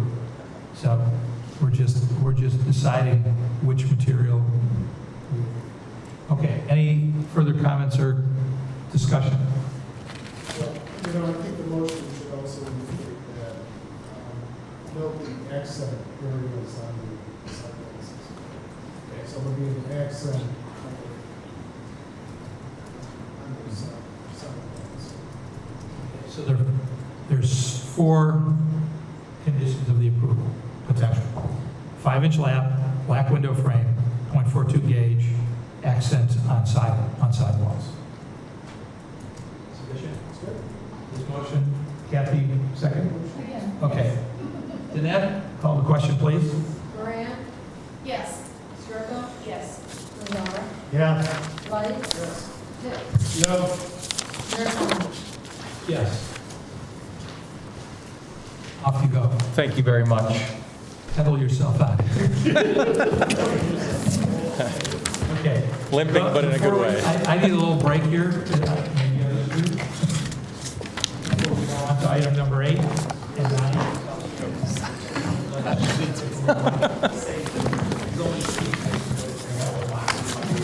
What else I need to carry for you? Would you like me to continue or no? Well, if you want. I'm letting you know this isn't Stonebrook, this is Orange Hill. That's my house. So don't take it personally. I know it because of the lion, and I know the window. This isn't my house. the wrong. Yeah, this is Orange Hill. I recognize all of these houses too, Yeah. yeah. So. So you can appreciate what I say The about funny thing is, people. well, I'm looking at this, I'm like, geez, our windows need to be replaced. This is our living room, so like you don't even see it because of the trees and the bushes there. Yeah. But I'm a homeowner. I never heard of hardy or vinyl. I just know that when we went to have a power wash people said we can't do it because it's wood. You can't maintain And it. I said, I don't think it's wood. I mean, Yeah, it's and cementitious. That's what they said. It's Hurricane's told me cement board. So I was like, so what do we do? Because it definitely needs painting or definitely needs. Yeah. We just have to find somebody who spray paint it and hopefully You have to paint your entire house. You have to strip it down, paint it. I mean, it's, I mean, the irony is it possible that the front could be this hardy and the side could be vinyl? Because I think the sides are different. The sides seem very, like, they don't look like this at all. It doesn't feel like this looks like wood. Somebody yeah, doesn't I know. think, you know, you have to do probably custom corner treatments to one end to receive the hardy and the other side to receive the And vinyl. I don't know. I mean, ours was the You're asking for house. the sake of your house? Yeah, because we know it needs to be. I mean, we don't like the looks of it. But I mean, you could do that. You could do that. You could do that. The spray and paint it, or Both, spray and paint it all. You could also do hardy on the front and transition to a side I vinyl think on the the side side. is vinyl. I think it already is. Yeah. Is that, I mean, so that could be, okay. Yeah. Don't take it personally. Yeah. I'm the before. Yeah, I looked at everything today. Okay. Then that's my fault. I think everything else I can.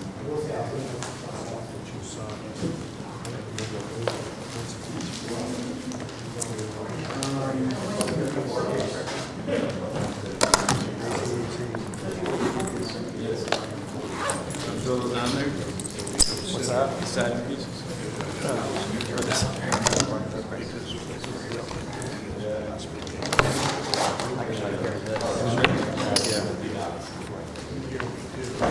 Okay, thank you guys. Have a good one, man. Viola calls me Stump. Thanks. It's a donation basket. That is my laptop. Here, let me get it. I agree.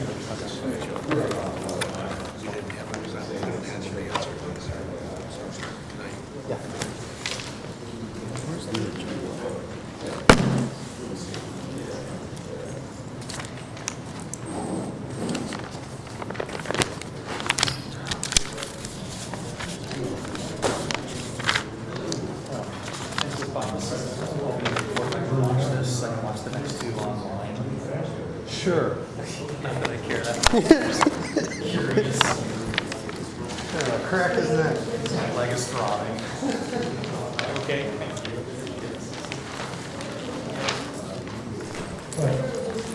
It's a hell of a contraption. I love it. I have an all-terrain one from Amazon. I'm excited about it.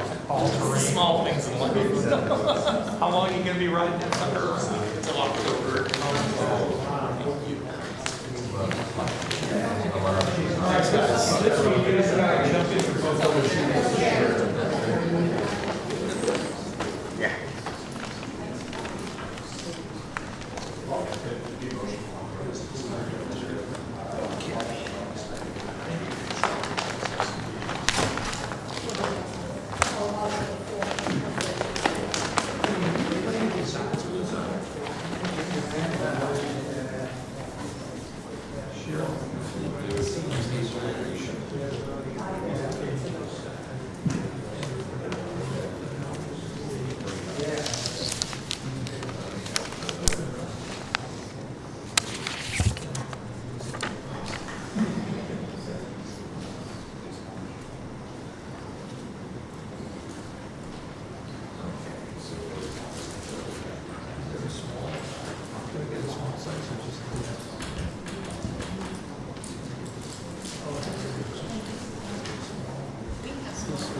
Does anybody ever really read all this stuff in here, Jeff?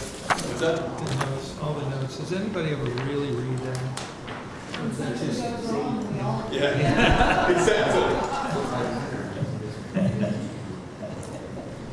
There's something wrong with it, I'll be done. You need to put in, Jeff, years ago, we ginned up what I call the beer spec, Yeah. which I slipped into one of these things here like this.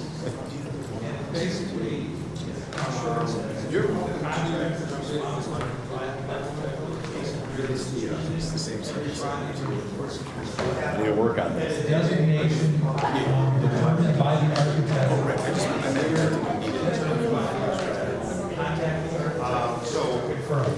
Funny part is,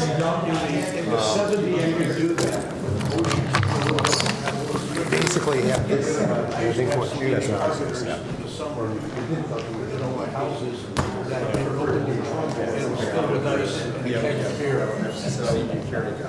if I put that spec in there. Try to make sense of this. They'd price it. They price it out. What's going on here, yeah? Pardon? You got the budget. Yes. Well, your contractor that used to include donuts in his proposal. I like it. Do you have one of the plans?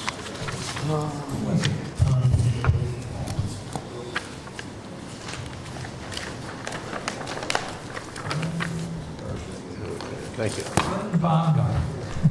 What's that? Herman Baumgart is the contractor.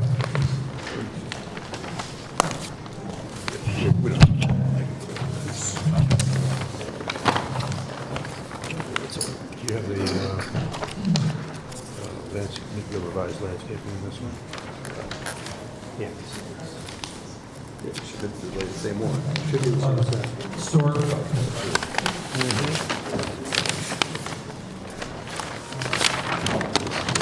There we go. Yeah, that's it. Okay, good.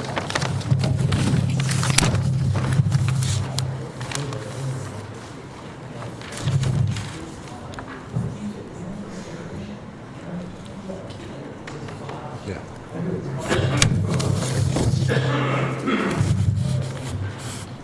Well, time's a wasting. Okay. You, item number 8, Lakes of Orange Phase 8, landscaping plan, Randy Curtis, Curtis Enterprise, and Jeff Watt. Jeff? Okay. You want to entertain us with your computer skills? That's not going to go well. Hey, Brandon, make it go. Now,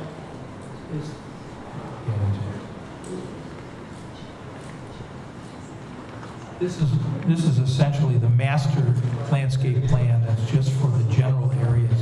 The individual landscapes will be developed by Pulte for the individual units when those come forward. Yeah.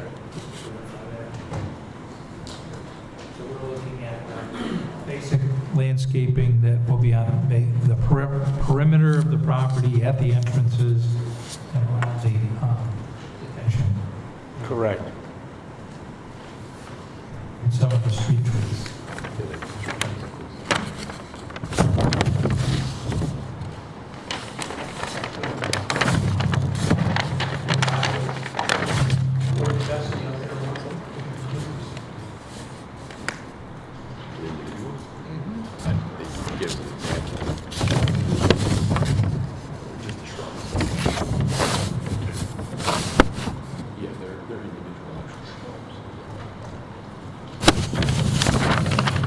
Jeff, the areas outlined with the blue dashes, those are the areas that are under control of your consideration.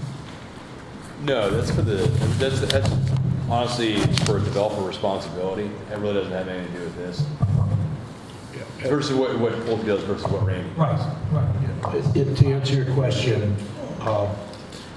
we told me that we should be doing the landscaping around the pond area, the entranceway, around by the cul-de-sac, the parking pad, and because of the tightness of the site, they would be installing the landscaping at their buildings, the street trees at their buildings, because to put them in now would, of course, get destroyed, and any backyard trees that would subsequently go in later on as well. But what's depicted on here would go in by us and Pulte when they did it, plus their individual landscaping plans for each of the units or buildings. So I had an opportunity to look over this, and I like the tree selection. Again, I think generally where the trees are located are, we know we're just fine. I was a little curious when I was looking through the figures that you have on here, because, these days, one of the things that we're all about is the tree preservation, 25%, issue or idea. And I'm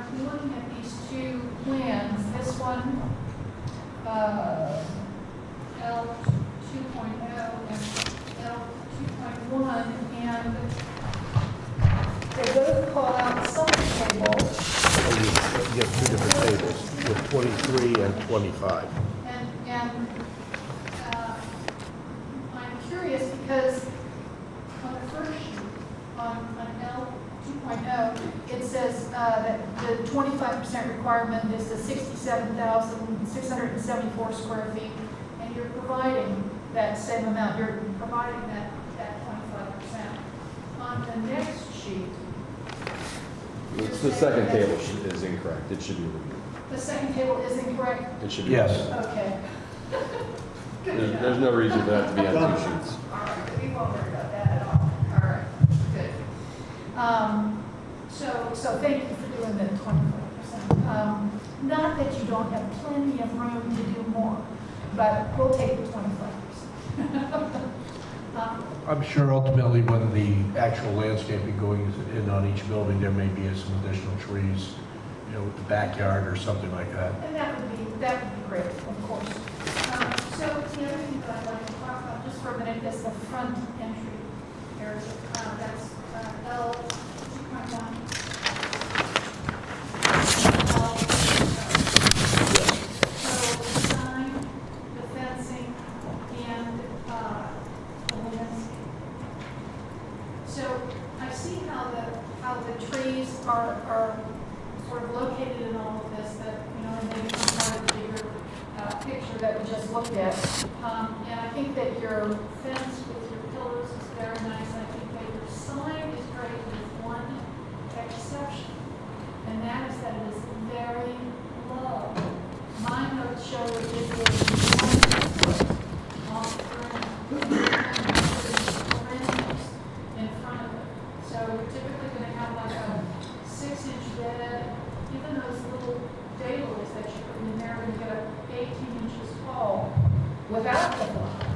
And so you're going to be 2 feet up, and I'm concerned about that. This is something that we want to do a lot. These kind of signs, and I think that it's a beautiful sign. I just think it needs to be higher, further off the ground, like 30 inches.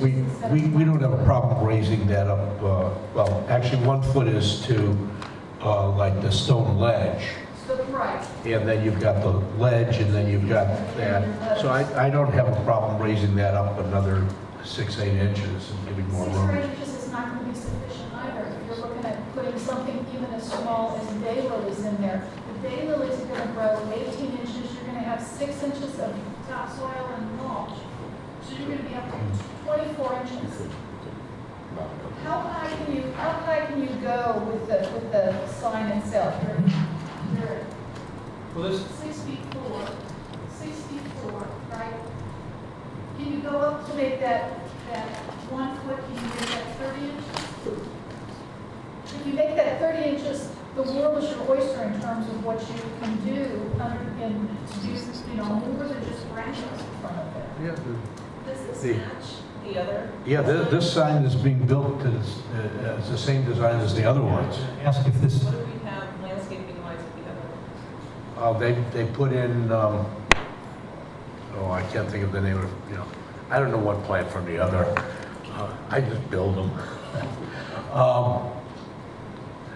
They're like colorful, lower plants that just sort of fill and spread out. I don't even know the name of them, very honestly. to address Kathy's comment, which I understand, it looks to me like you could raise up, because you have this arced center, the center sign panel has an arc to it, and it has 2 lower wings. You could bring those up a foot, and the arc would line up essentially with the top of the cap. We wouldn't have a problem doing that. I think to make the entire sign Your foot.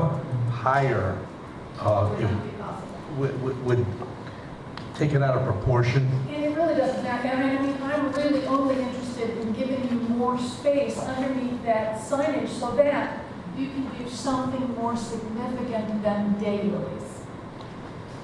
I'd really like to see something that's going to give you some impact more than just the 5 minutes out of the year or less that daylilies are doing their thing. The other opportunity you have there in terms of landscaping, you have a little bit of room on each end, and I'm very aware that you don't want to ever do anything that's going to screen that sign. But it would be, you could do something a little bit more substantial on the ends. And if you raise this up, do some daylilies in front of it, if you especially like that look. But I think simply surrounding it with daylilies doesn't really do justice to that beautiful stone and or that beautiful brick and the whole fence work that you're doing. I'm also seeing that in the past, what you've done with the fencing, which I loved as part of an entry feature, particularly with the columns in it, is that you have used some clusters of ornamental grass, I think, on it. And I didn't see that on this. And I would love to see that kind of thing incorporated on this, as you have on other entryways that you've done. That's not a problem. As long as, we've done them with, not every single one, I think they've done them like sporadically in there, Right. without having a picture. I was recalling, I was going back through, I think it was page 7 that I was looking at. And I remember we had a conversation about this.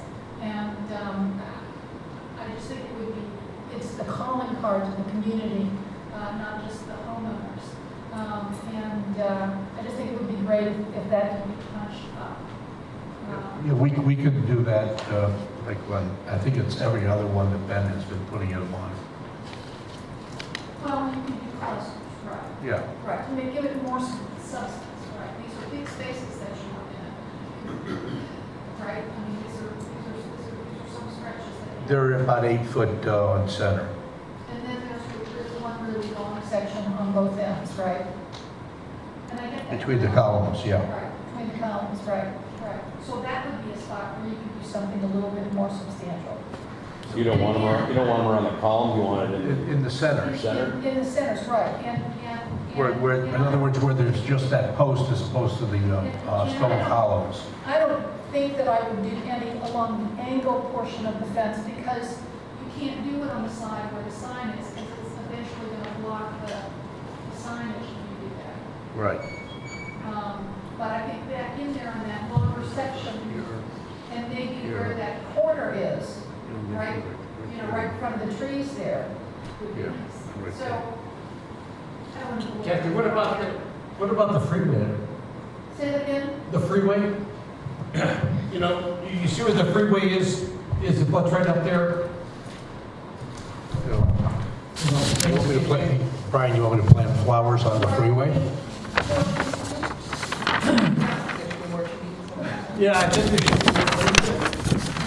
I would always get more trees there. I wasn't giving him a hard time about that because he had met his 25% quota. Well, I just think that, the more trees you do put there, the more you're going to be able to screen that off from you. Brian, the height differential right now is tremendous. Yeah.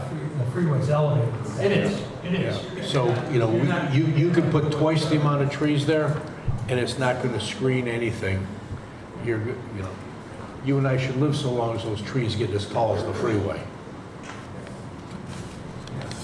Yeah, it just softens the action. Over time, it'll grow in, but it'll never get, not within our lifetime, there's going to be meaningful along there. By that time, this little cluster of trees, if we added more in there, they'd kill each other out because they kill each other down.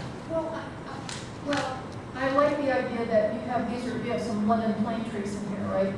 I think that's a great choice, particularly where you've got something large and high. You at least want to take the view away.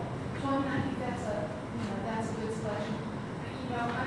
But I would suspect those homeowners that are going to be living there are going to, have some noise issues from that freeway or something. Well, actually, I spoke with ODOT about the possibility of putting in the south area. They would not, because when 422 went in, when this development occurred, their requirements for sound barriers, they don't have an obligation to do so. Yeah, and you're talking about the retention pond area. If you go over there and you look at it, the retention pond is lower than than the actual development, because that's the low end to take all the water. I mean, This thing's all you sloping down. need giant redwoods to get to the height up there. So these trees the sycamores are 30 feet on center. And these are is that the birch tree? Yeah. The river birch. They are 40 feet on center. But it looks like they have maybe spaced a little bit differently. We could use a couple more birch trees in there would be nice. That would give. Where are you suggesting putting those, Kathy? Between the 3 birch trees so that you'd have a staggered row there. What is the grade like there? Can you do a staggered row? Well, you're working in a real tight area because you've got the retention pond and then you've got the bank on it coming down. Mm-hmm. And you don't want to preclude any total access from getting around that retention pond. So where do you think you could add in some birch trees here for Brian? His front yard. Put some in, we take some of these out. I mean, you could do them, just in a straight row, you could just offset them by 4 or 5 feet, and you don't have to be offset by 20 feet. You have plenty of room in there for birch trees. I mean, they can grow, certainly. There's obviously a couple little areas where you might be able to do that. At the edge where the cul-de-sac. I don't know if you're noticing, but this is where the overflow of the retention is at. Right, and I can see that. No, this is the area that I was thinking, just What do you mean there? You've already got something going here, but you've got. What is that? I don't know what that is. Number 1, whatever number 1 is. Grass. Grass. Nice try there. So they can go right there. We could probably spread these 2 out a little bit here and get maybe another one in between there. That's really high. I'm talking about like one in here and one in here. One in here and No, one in I'm here. pushing this one further that way. So you have room between this one and this one. These will be tighter Just in take here. this one over a little bit, and this one and over a little bit.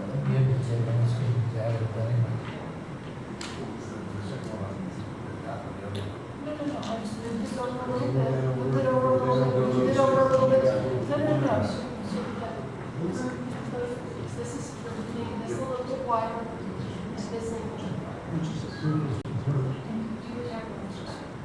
Well, tell you what, Kathy, I think, has probably some good suggestions and ideas that are worth considering. I've made a couple notes that I think are salient to this. I think we can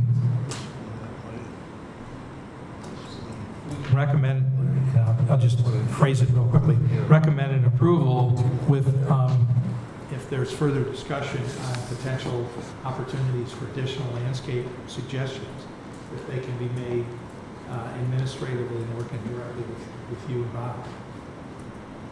That I would like, if we could revise that just a little bit and say that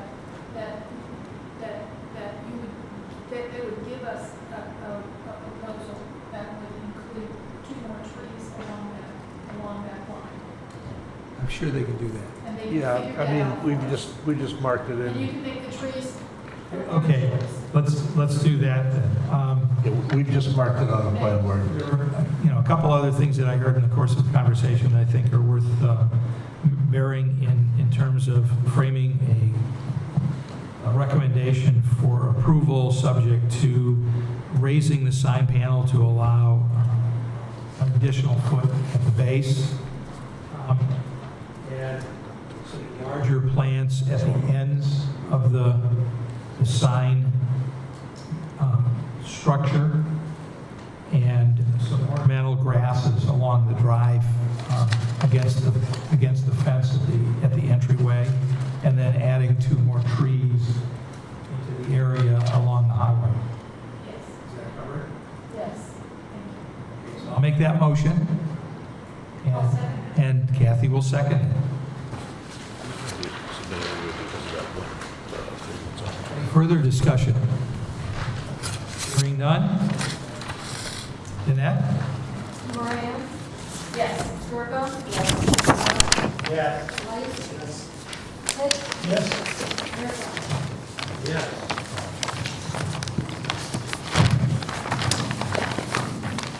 Okay. Now for the main event. We've all been waiting for the entire night to get to.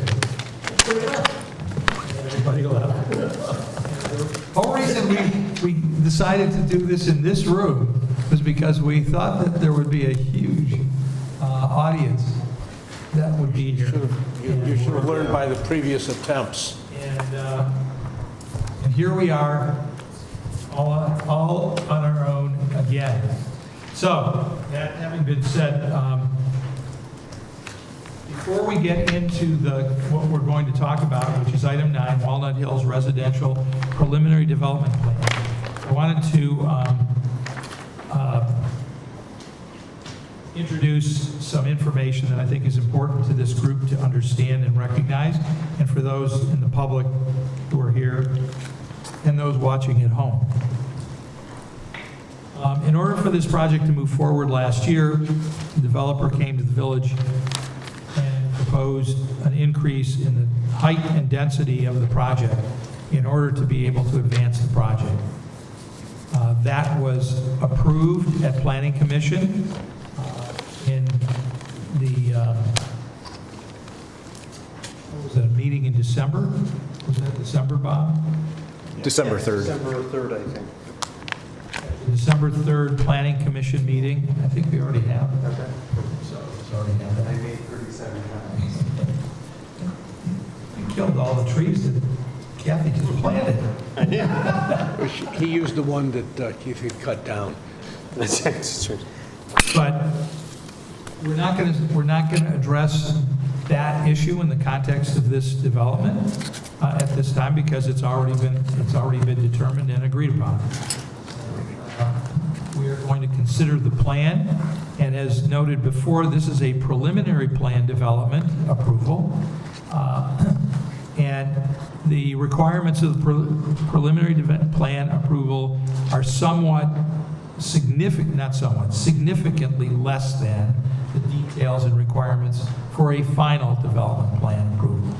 The purpose of a preliminary plan approval is to enable the developer to allow his team, his engineers, architects, and so forth, to move the project forward and to create more detailed drawings that will become the final plan that will then be submitted at a later date for its approval.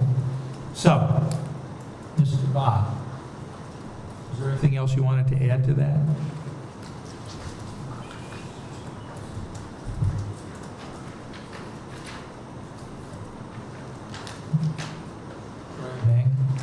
Before we leave, I got to talk this up. Something else. Sounds good. Yes, Mr. Chairman, I've provided the commission in the packet as well as this evening with the various comments from the city, village officials, Chief Genova, Fire Chief Genova offered his comments. But essentially, you do have them there, but I will, his primary concern is regarding the lack of vehicle access to the rear of the two apartment buildings, specifically the inability to deploy aerial device in the event a rescue is required. He goes on to say that having said that, state fire code and building code allows these things under certain circumstances, so that will be permissible. And he's aware of that, but he just wanted to make the point that would be preferable if that could happen, to have that access. The village engineer did his preliminary review and offered a number of comments regarding potential traffic study, which he suggests should be done a few years from now. We have the Pulte project at the Canyons finished, and we have the other development for the commercial at Omni finished, and then this property up is running, and we can have a better handle on the actual rather than potential traffic issues and have to deal with that in the future.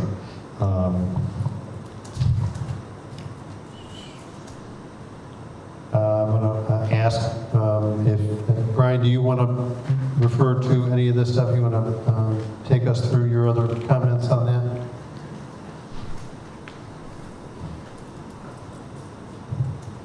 Well, before we get into those comments, I think it would be altogether appropriate for the developer to present the project. Sounds good. So why don't we do that first, and then we can dive into some of the comments and concerns of the village's professionals. So, take it away, Mr. Curtis. Okay, thank you, Mayor. I have with me this evening the engineering firm, Neff and Associates. No, it's late and I'm tongue-tied already. You got me all confused with the trees, Kathy, you know, what can I tell you? And Bialowski and Associates this evening. We looked at all the comments and have been able to address most of them. The fire department we just got this evening, and we can address that as we go through the plan. But as you're aware, we've been working on this plan for almost 10 years to get it to this particular stage right now. And we've come up with what we feel is a high-end development. The 2 apartment buildings will be built as condominiums, and should that market ever change in the Cleveland area, where you can do that in a multi-story building, as opposed to where you have townhomes. Townhomes would be all for sale units, though. The site plan has gone through many iterations, as you're well aware. We've taken into account a lot of different comments from the different planners that we've worked with at the village over the years. We've tried to maintain certain styles that we happen to like, and hopefully by the time we build this, the market is asking for those styles, or we may have to change a little bit with the architecture for the market at the time. But again, this is a preliminary plan, and this is a vision that we have for it currently. From an engineering standpoint, we've got a very tough site to work with, and I'll have Jeff get into that in more detail, where in some places we've got 50 foot from one side to the other, going east to west. Plus, it undulates as you go north to south on it. The main entrance right now is coming off of Orange Place. There'll still be, although we originally had a driveway along the shopping center's parking lot, at this point we're showing a walkway across there for pedestrian traffic. And then going out on Walnut would be a resident-only entrance and exit by transponder on a gate. The roads would all be private. They'd be maintained by the association, plowing by the association, trash pickup by hopefully the village for the townhomes as they do in other areas. The apartments would be private collection. We've got stormwater area for retention. We've got sanitary sewers going through one of the parcels out to Maple Crest, and then meeting the trunk main that goes down the corporate line with Woodmere. Water would loop through the property, as would some of the other utilities. We've got a big grade differential backing up to some of the commercial, so you'll see on the plans there's some retaining walls that need to be built to make the the property because of the cross and the undulation in this property. We've also got some stone that we've got to deal with up in that area as well. At this point, I'll have the architect go through it. I'm going to have Brian Meg, do you have yours plugged in there? Yep. Okay. Thank you, Randy. So what we'll show you here tonight is a very similar presentation that we showed back in December, but supplemented with some additional information regarding the for sale units on the southern side, and then obviously supplemented with the civil engineering drawings. So I'll run through kind of the first couple series of slides rather quickly, since we've kind of seen those previously before. So just bear with me for a second while I go through here. Okay.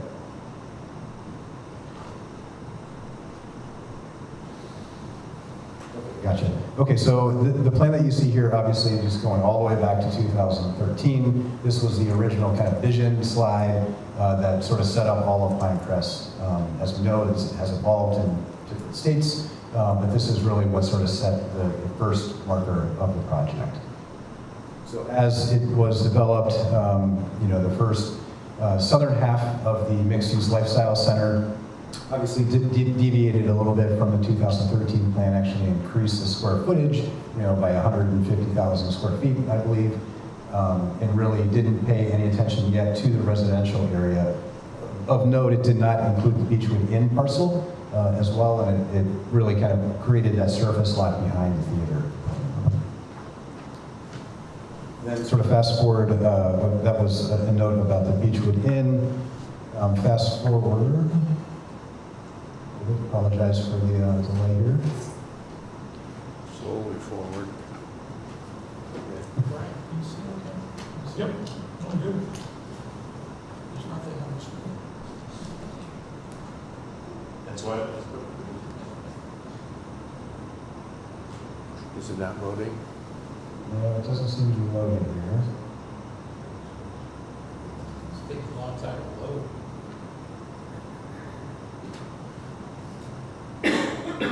I don't know if you have any tricks up your sleeve. Probably not. Whose computer? You don't have your computer with you tonight, do you? I do, if it would be easier to start that up. Isn't that our computer? Yeah. Is that, Ryan, is that on a flash drive or is that? Right now, I think this is what Bob had it load up on. I don't know if this is a flash drive or... if it's easier, we can load up this flash drive.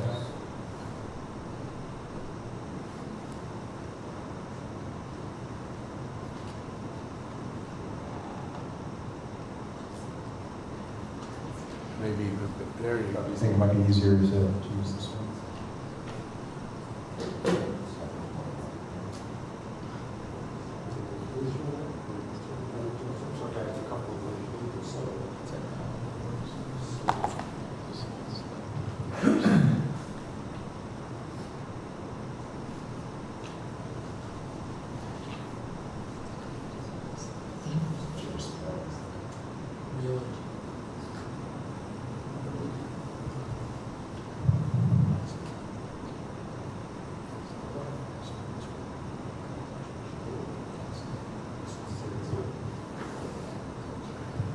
You want to throw your computer in there? Try that.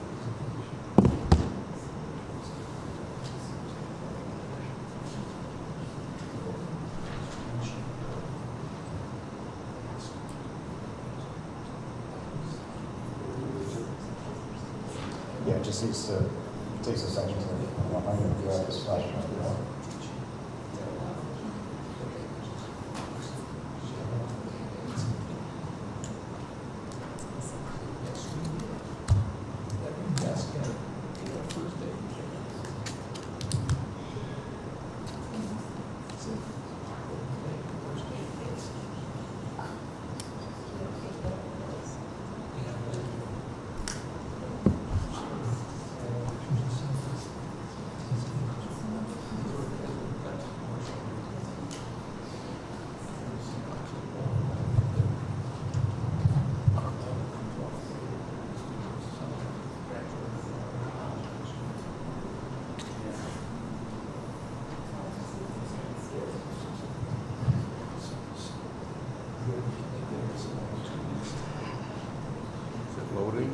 It's, yeah. Something Donate a new computer to the city.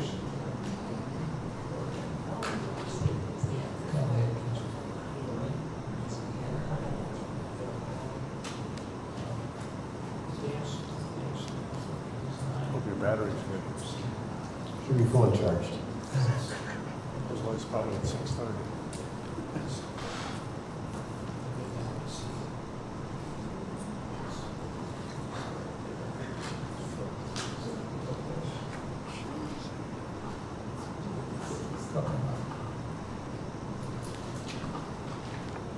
Tomorrow when you start it up, it'll happen. 3 seconds. There we go.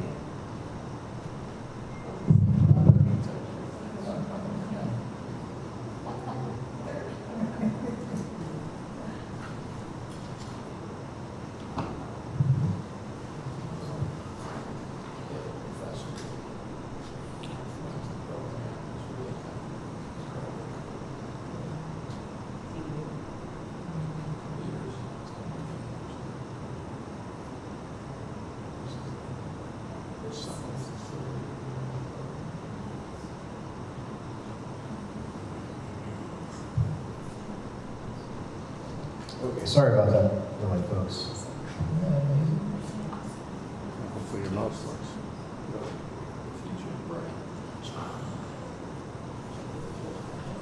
Okay, there you go. Okay, so just fast forwarding a little bit and picking up where we left off. So, as I mentioned before, when the Pinecrest sort of lifestyle center component got built, it did not yet include, this portion of the Beechwood Inn property.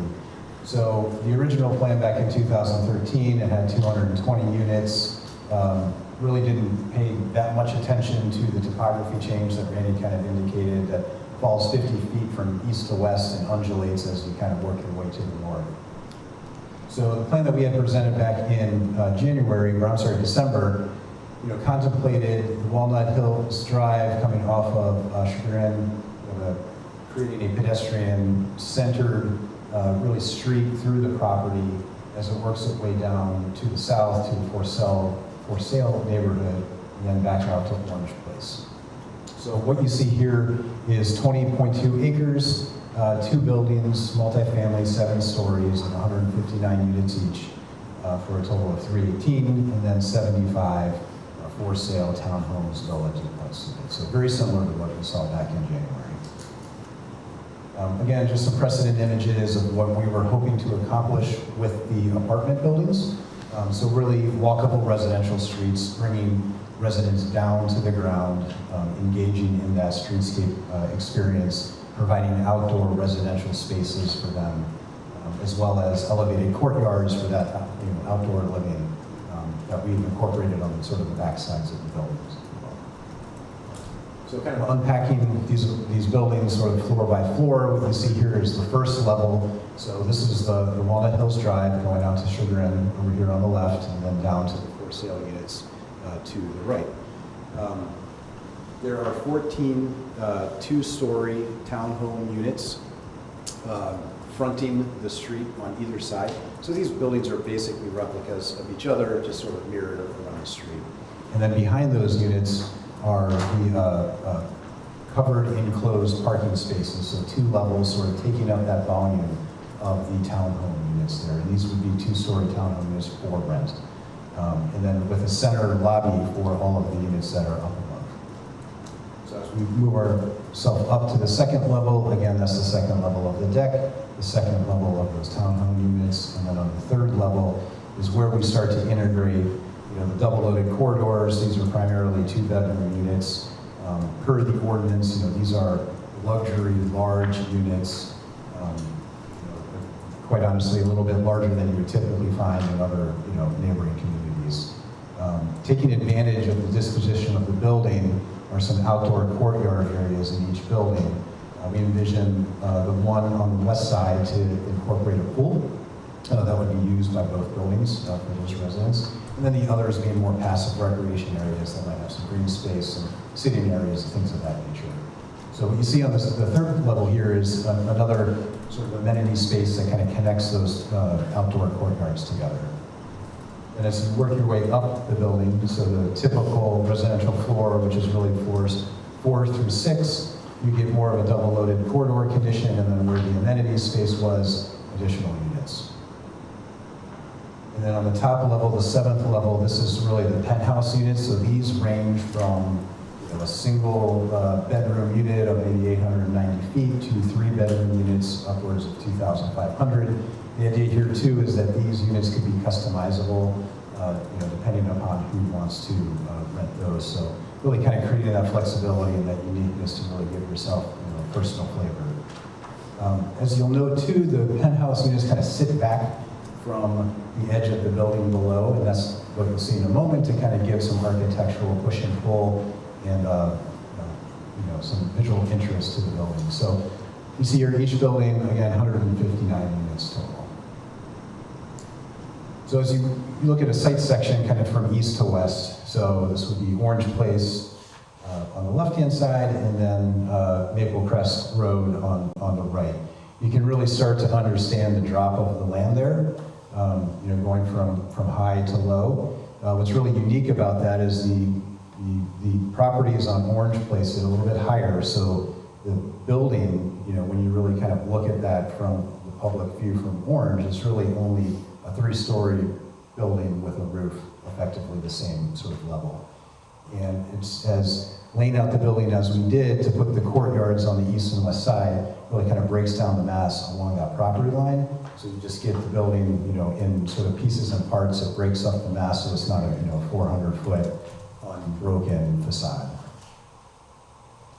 And then the center area here between the two buildings is a really nice, almost 1-to-1 proportion of roadway width to building height. And you can see here how that building starts to kind of step back a little bit to allow for views and sunlight and everything down into that roadway.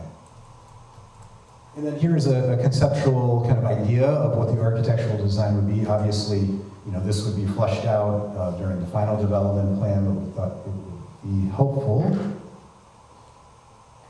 to see, what that would be. So sort of a contemporary architectural feel, timeless materials, brick, metal panel, glass, maybe a wood look element on the top level, and start to push and pull those materials a little bit. And then really, I think the key to this is the streetscape and making that really pedestrian friendly, a median to allow for additional landscaping, wide sidewalks, but set back to allow for those private stoops to occur on the townhome units. And then kind of shifting towards the south end of the development. So this has been updated from what we had shared in January. So what you see here on this plan is a combination of townhomes sort of in the light blue, kind of grouped primarily in 3 units together. There's some 2s, where it made sense on the site. And then in the darker blue are duplexes, and there's one sort of solo villa, but that's really the same floor plan as the duplex units. This totals 75 units when you look at that, and the roadway is very similar to what you saw back in January, but we've kind of tweaked and pushed and pulled the units a little bit to get adequate spacing, between side to side and backyard. And as you'll see in a moment, kind of taking the grade into consideration. Also, what we've done is found areas for potentially the mailboxes where guest parking would be, although each unit has a driveway, that can house parked vehicles, finding those other locations on site. So we have a couple hidden parking over here by the retention basin, down by the south end of the site, and then some on-street across from the townhomes to really kind of allow that to be shared strategically, around the site. And then a site section through here. So this is on the north half of that for sale area. If you can kind of see the key plan up in the upper right-hand corner, and you can really begin to understand how that grade really does dramatically change. So the existing grade kind of following this line, and then where some cut and fill would have to be to sort of balance out, make the roadway system work appropriately, and where we're taking advantage of the grade dips, providing opportunities for basements to occur at the walkout level, so to really activate and take advantage of that grade drop where appropriate. And this section is taken a little bit further south on that, so closer to the Pine Crest Commercial District. You can really kind of see if you toggle between the two on the lower section, how that grade changes from north to south, in addition to east to west. So we're looking at 3-story units for the townhomes, 2-story for the villas, duplexes, but with some exterior space, which you'll see here in a moment. So looking at the floor plans, this is our typical townhome, 2-car garage on the lower level, stairways, finding opportunities to place potential elevators for all of these units, and then integrating some bonus rooms and a terrace to take advantage of some of the grade and exterior space. Brian, can I interrupt you just for a second?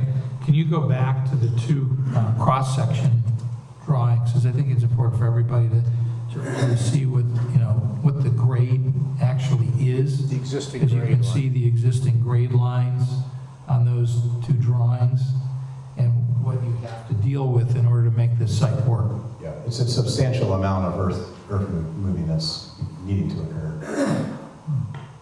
What are you doing with that soil? Are you removing it from the site, or are you Trying to cut and balance a lot of it. We're hoping that it ends up being fairly well balanced. Now, it also depends on how much rock is found when we're in here and what that expansion is on that. The hope is that it's mostly balanced. Do you know what kind of rock it is? Is it shale or what? I don't recall. I actually thought it was some sort of sandstone. A lot of it's sandstone, because we did some test holes and hit the sandstone. It's breakable, but what's below the sandstone until we get to any harder rock, we don't know yet. Thanks. I thought it was worth making note of. You didn't touch on it there, but I think that's an absolutely critical piece of information as we understand the property and how you're dealing with it.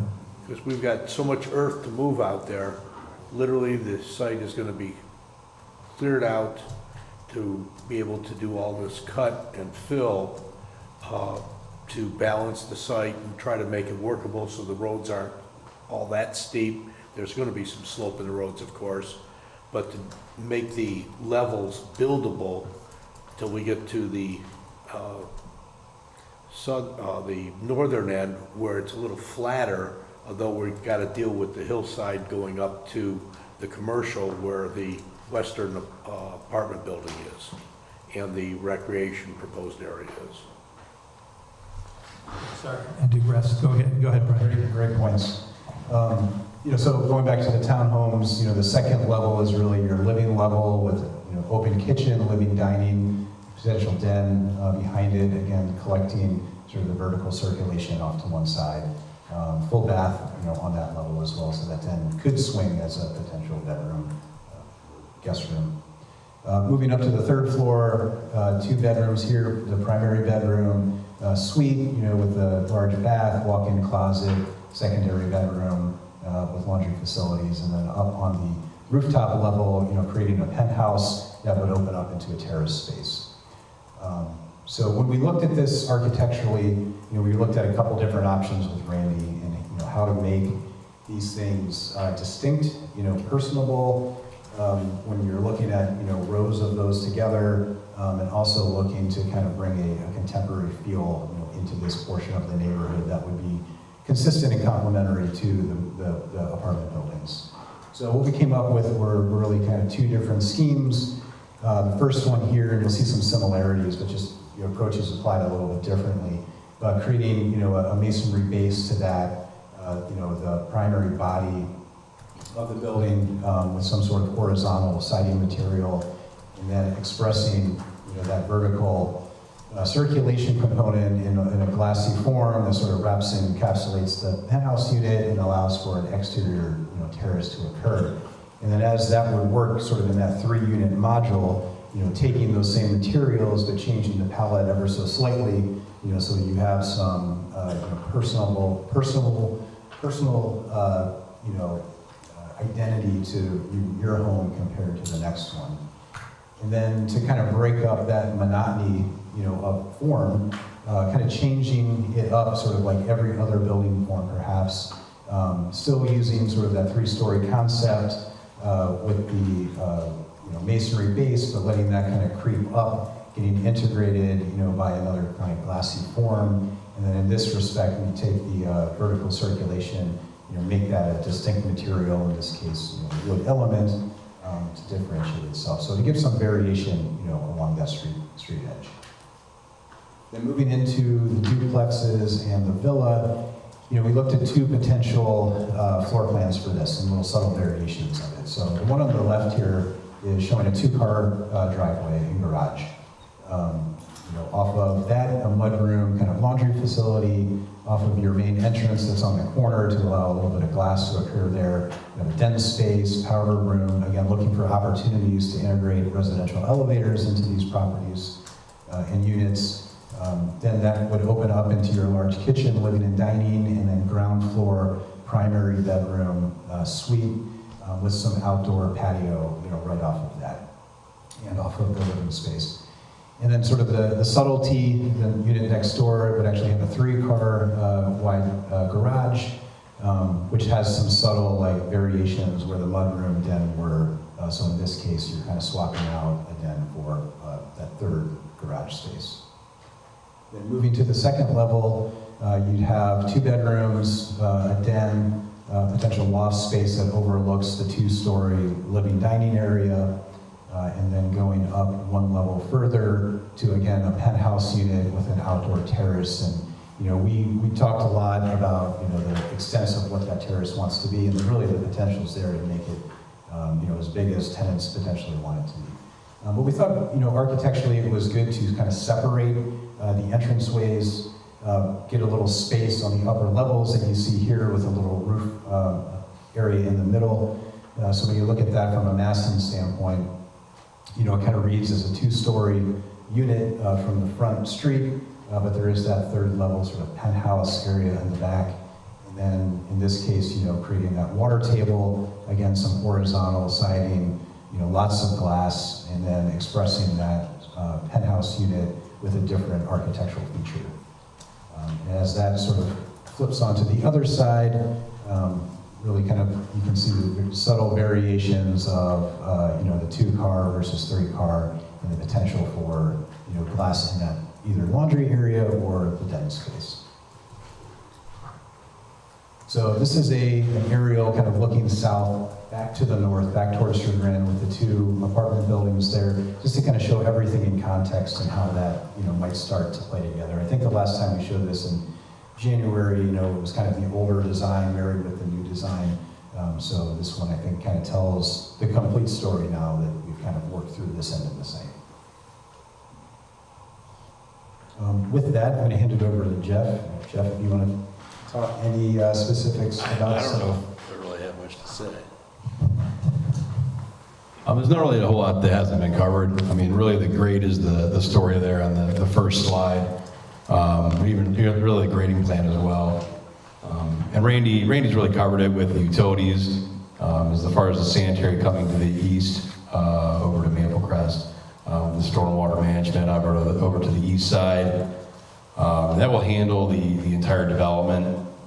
And as far as the water main goes, it's been planned for, and it will connect to the Pinecrest development and circulate throughout the development. But other than that, I honestly think that it's been pretty well covered as far as the civil elements. But I think that the thing we'll harp on is the grading. The grading is a significant challenge, and it's certainly driven the development. Yeah, we've seen the engineer's comments, and a lot of those things are addressable more in the final plan, but I'll kind of go down through a few of the things that he had in here. As far as sanitary sewer sizing, that of course would be more in the final plan for engineering drawings. The Woodmere, as far as the sanitary sewer, I had spoken to Ed Wren, their engineer, several times over the course of many years about bringing the sanitary sewer there, going with a parallel main to the trunk main. It's owned by Woodwren, which another one of our companies owns and operates, and we've got the capacity for it. We looked at snow plowing, the internal snow plowing. There are areas that it would be pushed to, and once it got too large, like they do in most condominiums, it gets hauled away. There was a question from the service director about snow plowing the roadway.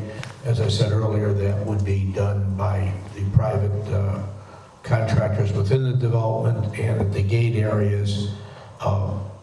He had a question about how would the village trucks get past there. You know, what I had suggested was that that all village service vehicles as well as emergency vehicles would have transponders, so that if they got there, the gates would flip up, and of course those gates are easy breakaways. I happen to know because one of my vehicles actually went through a gate one time and just like dropped on the ground when you touched it. So the village would be plowing the actual right-of-way of Walnut up to the gate area, up to our property line, lift their blades, go through. We've got the roundabout where they can turn around, come back, go out the other way. They go through the gate, they drop their blade again, and continue plowing. So it's a workable situation, and we'd work with the service director to make sure the mechanics work properly. The engineer's comment about the roundabout having a hard surface for vehicles to go over it is well taken. We can make sure that it's got an area where vehicles that are large that just can't quite seem to cut a corner properly can go over the edge without damaging grass and hitting trees, although we want to try to get as many trees in there as we possibly can. We were even thinking of putting trees in people's driveways to increase the coverage, but that didn't work real well getting in and out of the garage. The landscape plan, we know we've got some slopes that we're working with, and in the final grading, we're going to be working a lot more with that. The pond, Jeff will work with the village engineer to make sure we've got a workable pond for the retention in there. The question was the demolition of the hotel. Yes, the demolition of the hotel would be done as part of the development. In fact, I talked to one of the contractors that would like to probably use it as a staging area for all the rest of the development because of all the mass grading that's going on. They really won't have an area to park their trucks and vehicles for quite a while until all that heavy grading and clearing is done on there. As far as the comments from the arborist about changing some of the tree types, we have no problems at this point. We're looking at different types of varieties of trees. Our plan is preliminary to try to get as many trees in there as we can, and when we get to getting cut off again here. I'm shaking a little bit and it works there. Right, okay. Thank you, Brian. We get to the final plan and address all the different comments from safety and service and engineering. Wherever we've got a place to put a tree, and we're certainly going to place a tree to get as much coverage as we can. The comment from the fire department about looking to see if we can get circulation around the buildings. What I've discussed this evening with Jeff and Brian is to work with the fire chief on trying to address that concern the best they can, whether we get circulation around one or both of the buildings, or we work some additional stair towers, fire stair towers with a corridor that they go down to, as an example, and can get out of the building that is fire rated, so that people have a good access. It's going to be fully sprinkled, the entire buildings as well. So we'll work with the fire department and try to address their concerns to the best of our abilities. But knowing again, we're working on a sloping site, and one of the buildings is actually cutting into that hillside. So complete circulation may be difficult, but we'll address as much access as we possibly can to that. The tree coverage, right now, Jeff, what are we at? 9.12. We're at 9.12, and if you look at the plan that he's presented, he's got trees anywhere and everywhere he can place them. And it may decrease if we're able to put some additional circulation around the apartment buildings, around the backsides for fire safety, or coming down further along the sides or widening those out. But we will be placing trees wherever we can. You'll notice we don't show trees between the townhouses, the rows in the backyards because of the grade. Until we get the final grading, it's almost impossible to tell where, how many trees we can put there that actually work, that aren't going to be sitting on the middle of a slope, because you do want to put some screening in there between the backyards, some fencing and maybe some evergreens, or what our providees would work in there to offer privacy between the units. So that's something that we'll address, try to get more coverage if possible in the final development plan. But right now, we're short on that. I don't think there's much of an area to put in trees. But again, once we get to more of the final grading, we'll see exactly where we can put anything in.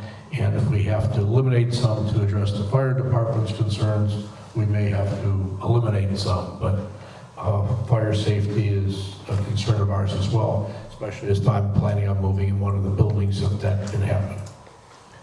So the comments on traffic, and you can see I addressed the service department's letter on the traffic and the walkways. There are going to be walkways on one side of the roadway that will connect to Orange Place, connect in. We plan on having a walking path through to the shopping center. I apologize, I didn't even look today to see if Walnut Hills had any pedestrian path at all or sidewalks on it, but we'll take it to the edge of our property line, and like phase 7, if the village wants to add sidewalks across any other properties or have the property owners add it. I think you really only have the car wash property, which is paved. Wendy's, you've got the drive-through right up on the edge of the right-of-way. And then you've got that one small office building that has its parking lot almost right up on the right-of-way there. So how that would work out later on, I honestly don't know. It's narrow. The village, over the millennium, I'll call it, has allowed those properties to come right up into the right-of-way. It's almost where you can drive down the street and reach over, grab a cup of coffee at Wendy's drive-through. And no, I'm not going to buy the Wendy's. The hotel was enough. So I think I've covered as much as we possibly can on the preliminary plan at this point. As far as addressing any of the other concerns, I know Jeff will look at Brian's other concerns and, issue probably a letter at this point, how he's going to try to address those in the final development plan. As I said, on the fire department, fire chief's comments, I've instructed the architect when we get to our final development plan to try to work with him on that, and also Jeff to work with them on that to see how much circulation we can achieve, or add some internal extra fire safety to the building itself as well. Some areas of rescue assistance, things like that.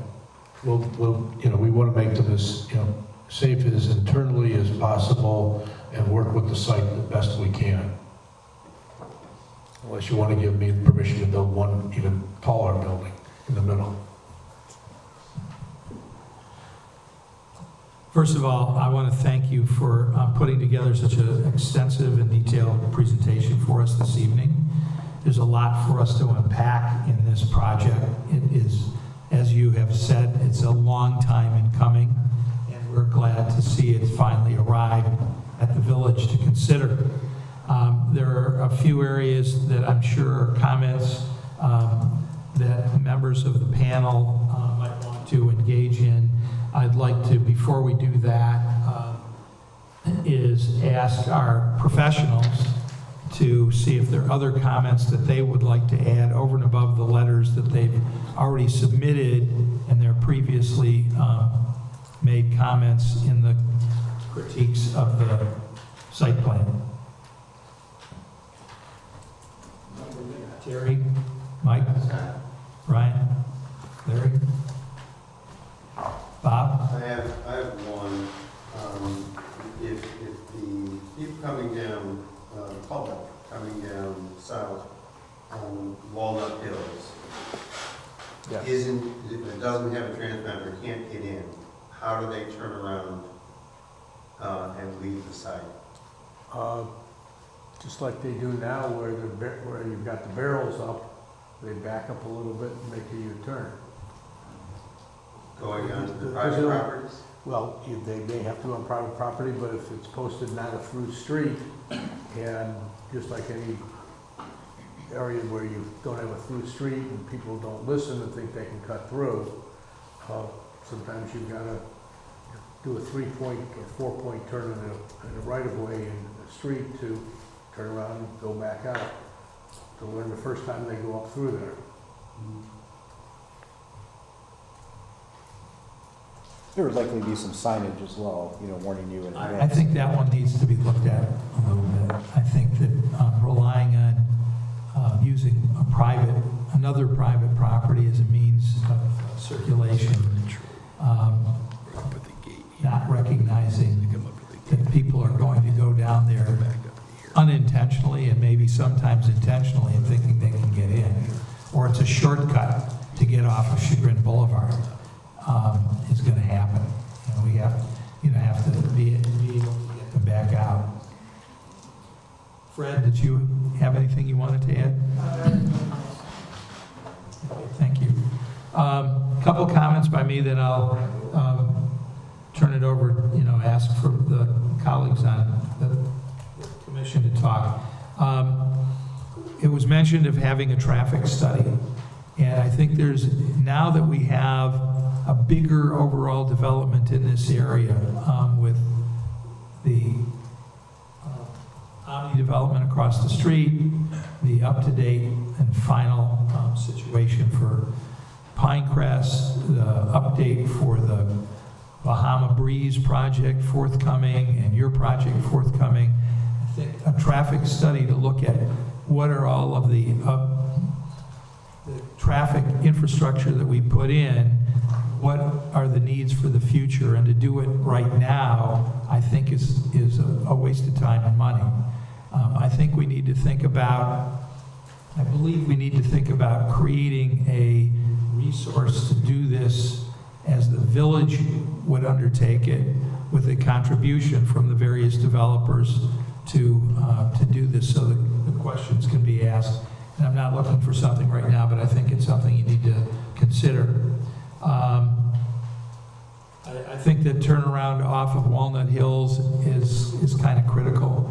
I know that you have indicated that off of Walnut Hills onto Chagrin Boulevard would be right in, right out only, and it would be restricted to residents. But we need to think about what that bigger picture looks like. We don't know what and if and when Chagrin Boulevard is going to reach its development.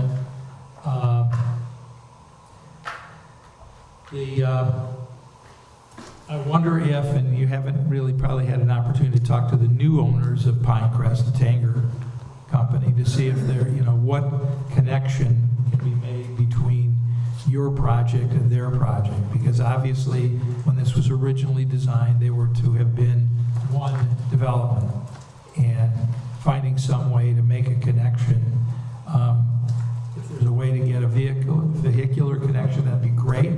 But if nothing else, some kind of a well-considered pedestrian connection, because we know the people that are going to live there are going to want to shop and dine at Pinecrest. So And one last thing, and I guess I'll offer it up as a consideration for thought, is sustainability and energy development for the project, and maybe considering photovoltaics or some other alternative energy that might be a valuable asset to the project and an attraction to potential residents. So those are my comments initially. I will go down the panel and ask for input from my colleagues. And I'll start at the end with Kathy. Well, I would just like to say that I was not here. You presented a portion of this in January, is that right? Or December? We did. It was December 3rd. I thought that I was at that meeting, but I don't remember this. And I've got to tell you, I am just surprised, given where you started with the overall concept and where you are now. I'm trying to wrap my brain around it. I especially like of this program. I especially like the first two buildings. I like the concept. I like the look of those. I think that works well. I'm concerned about the density of this area with the smaller units, the smaller homes. So that's my initial comment. Anthony? Yeah, I mean, just get my head around it, but conceptually it works. Develop down the slopes of the land. Seems to be appropriate to try and utilize that to minimize the height of the buildings, so. We've developed there, and I think, like you mentioned, connection to Pinecrest, especially to walkways and, access for the residents there, I think it will be an important feature to consider and make sure is developed. As I understand it with regard to the connection, that they're required as part of their approval to provide us access actually for a roadway. So depending upon how that grade actually would connect to what we've got there and how much of their infrastructure they want to give up or contribute, so to speak, we planned on at least having a nice landscape pedestrian walkway going through there, because you can see they pretty well impinged upon that access they're supposed to provide with a parking lot, and then put slots sticking in that way even further.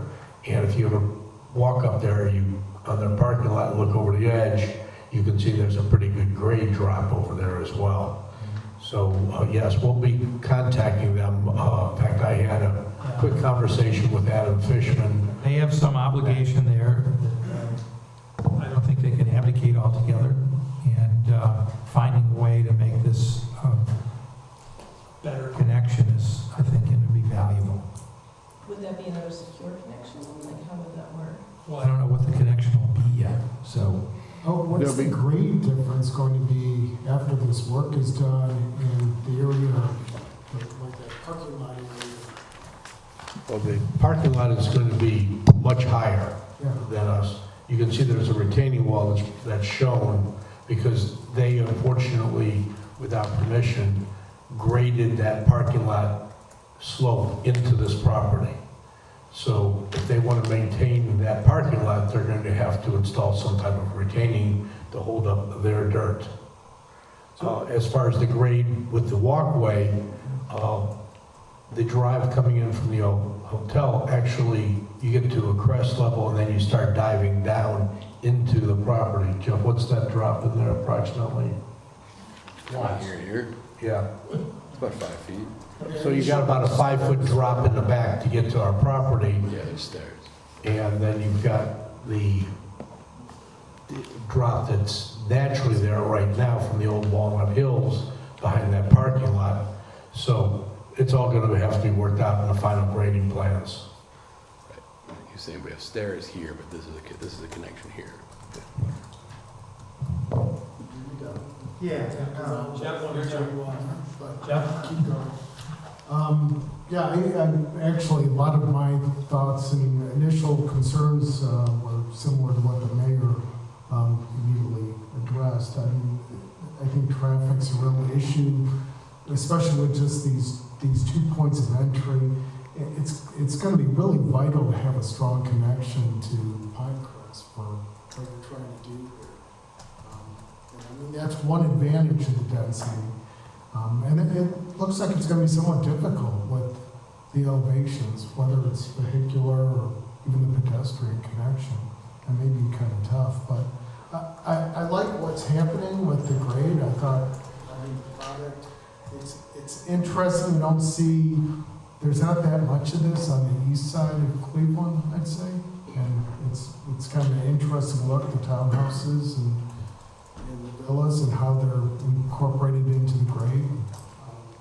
You know, but it's dense, and it's going to be really interesting to see how the roads around this are going to deal with this, and we are going to have a dead end on one side, which is a main entry, and the main entry is just right in, right out, right in it. Well, the entry point in Chagrin Boulevard. On Chagrin Boulevard, right now, the traffic is the right turn only. People can make a left going westbound into the street. That's not prohibited at this time. It's difficult at times. Yeah, you gotta watch the traffic. But once Chagrin Boulevard is widened through that area there, you know, traffic patterns may change with the turning lanes. It may be that at some point the light that is at McDonald's gets pushed further up the street. I don't know. Is that something scheduled or long-term? What, the Chagrin widening? Yeah, I know that Woodmere is pursuing funding through the state. I believe that they will be moving forward. Randy, you probably know better than anybody else because your building is affected by it. They've already settled with us for the appropriation of property along Chagrin Boulevard on our properties there. And so it is going to be widened. When they're going to actually physically start it,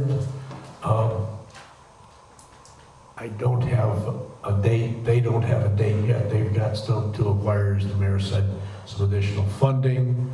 But they've already had I'll call it some of the softer utilities move their lines out of what the proposed pavement is going to be.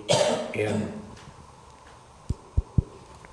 see if it works again. A little shake here. There we go. I'll let you get that.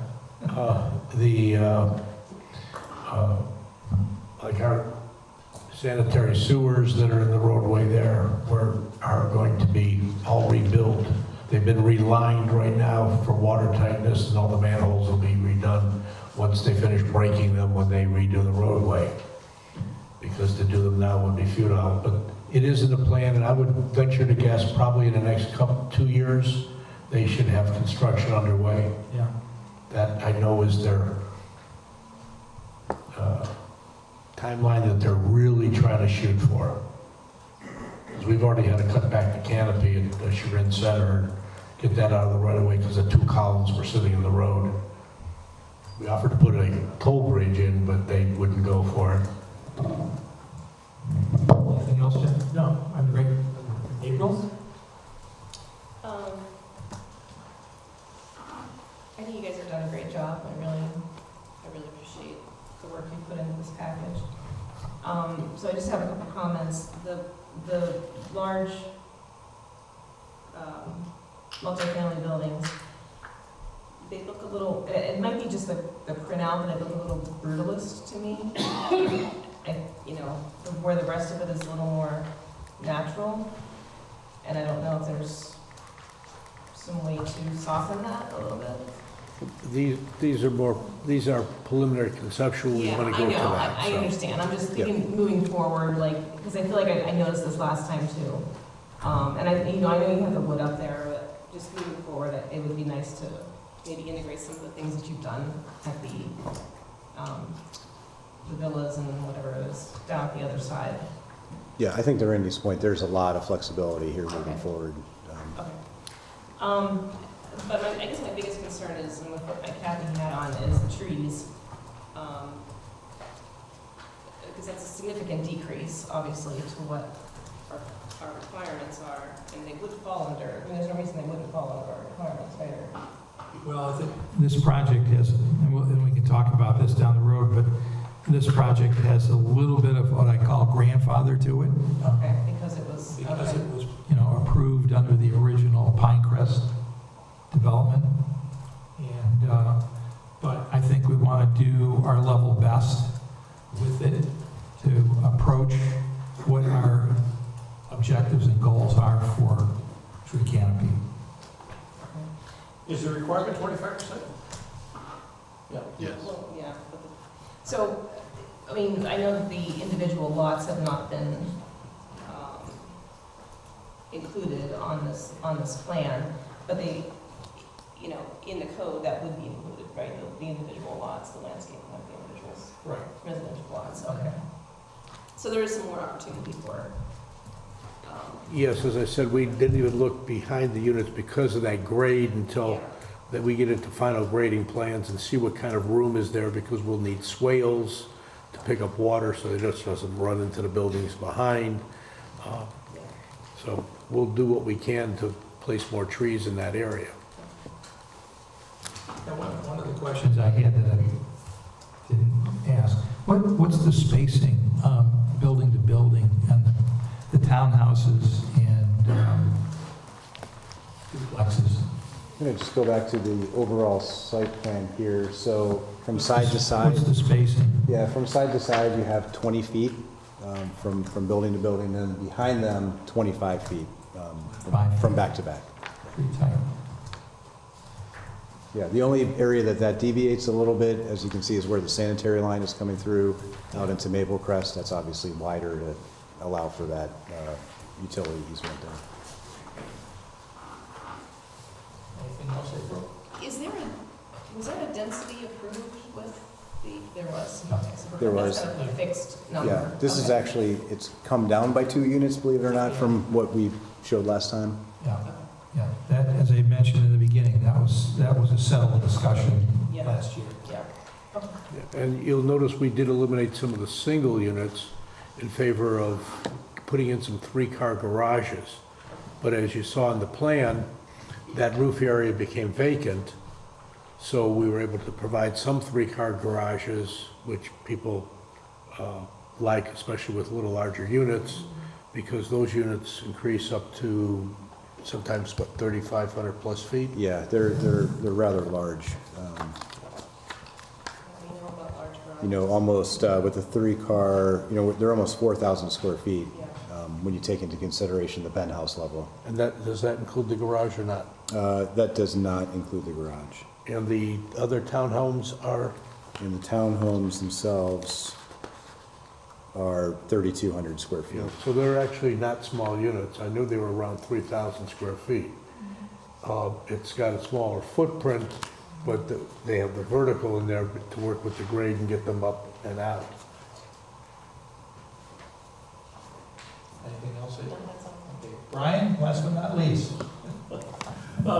So yes, I like trees. Yes, I like fire protection. I know you can do both of those at the same time. Thank you very much. Well, we don't want to have a forest fire either. Forest fire, right? Only you. Only you, yeah. I mean, this plan certainly substantially does what you showed us in December, and all the, so that's, it is what it is. Density issues and all the other things, but saying all that, I do like the way the thing lays out as far as the buildings and so forth, as far as the apartment buildings and that kind of stuff. Thank you. Is that it, Brian? That's all I have. Wow.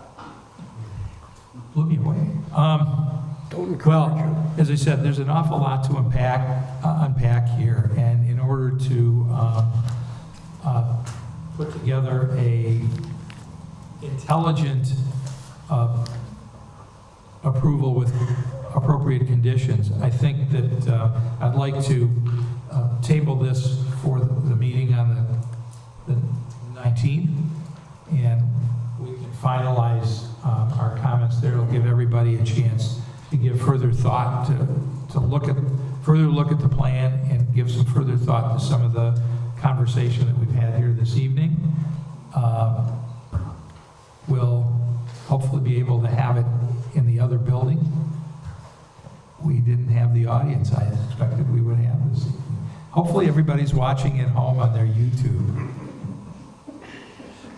So I want to thank everyone for their patience this evening.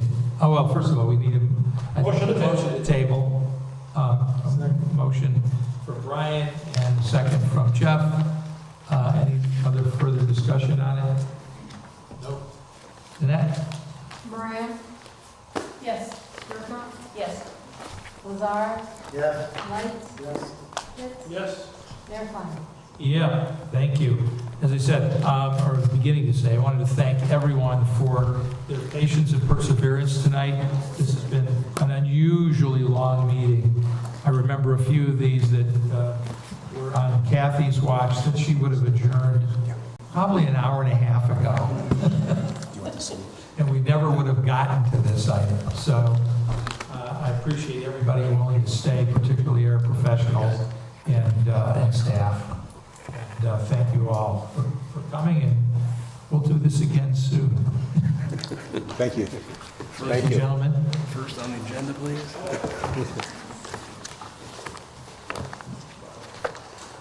Brian, you have the... I do, yeah. Keep those. They're suitable for framing. Thank you for spending your time with us this evening. What do you want to do Thanks with for all it? your hard work. I mean, we're... All right, Bob, what do you got? You got 10 years worth Come on, now, it's of gonna this. get going. We still have stuff to do here. We're not adjourned yet. Building officials report.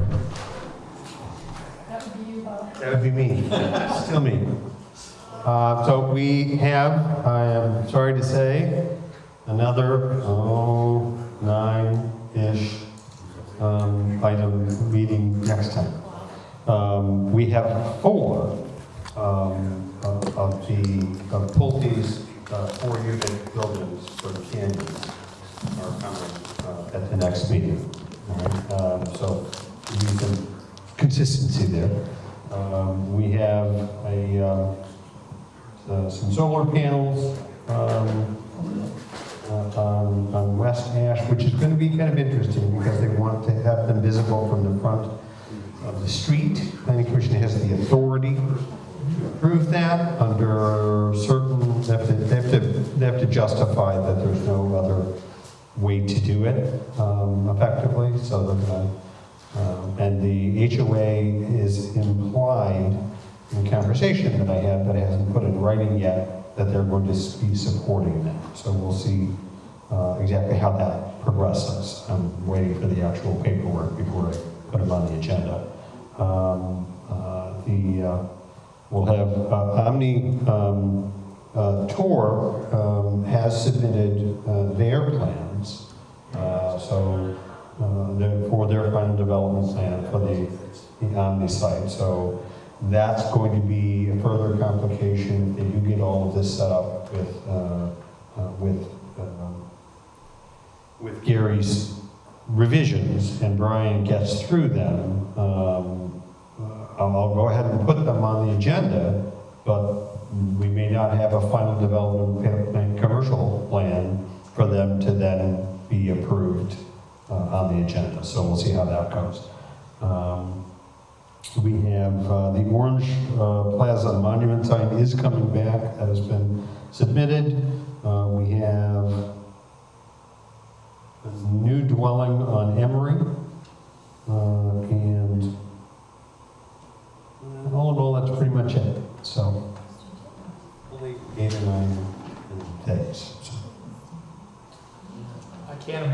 there's another topic for discussion this evening. Randy's coming back too. Of course, yeah. So that's another one. Yeah. Randy and Gary weren't in that list that I just went through. So there's really 11. Yeah, so we're looking at least 11. Here to the 10. Any other topic for the good of the commission? Minutes? Motion on the minutes. Second. We have a motion and a second on the minutes. Any comments or questions? I can't attest to them, I wasn't here, so I can. She does a nice job. She does. She does a very thorough job. I'm very pleased with the work that produces. Danette? Sure. Moran? Yes. Skirko? Yes. Lazar? Yes. Lights? Yes. Pitts? Yes. Mayor Klein? Abstain. Okay. Meeting adjourned. Thank you. We're taking that away from you. It's the first time I've ever had it.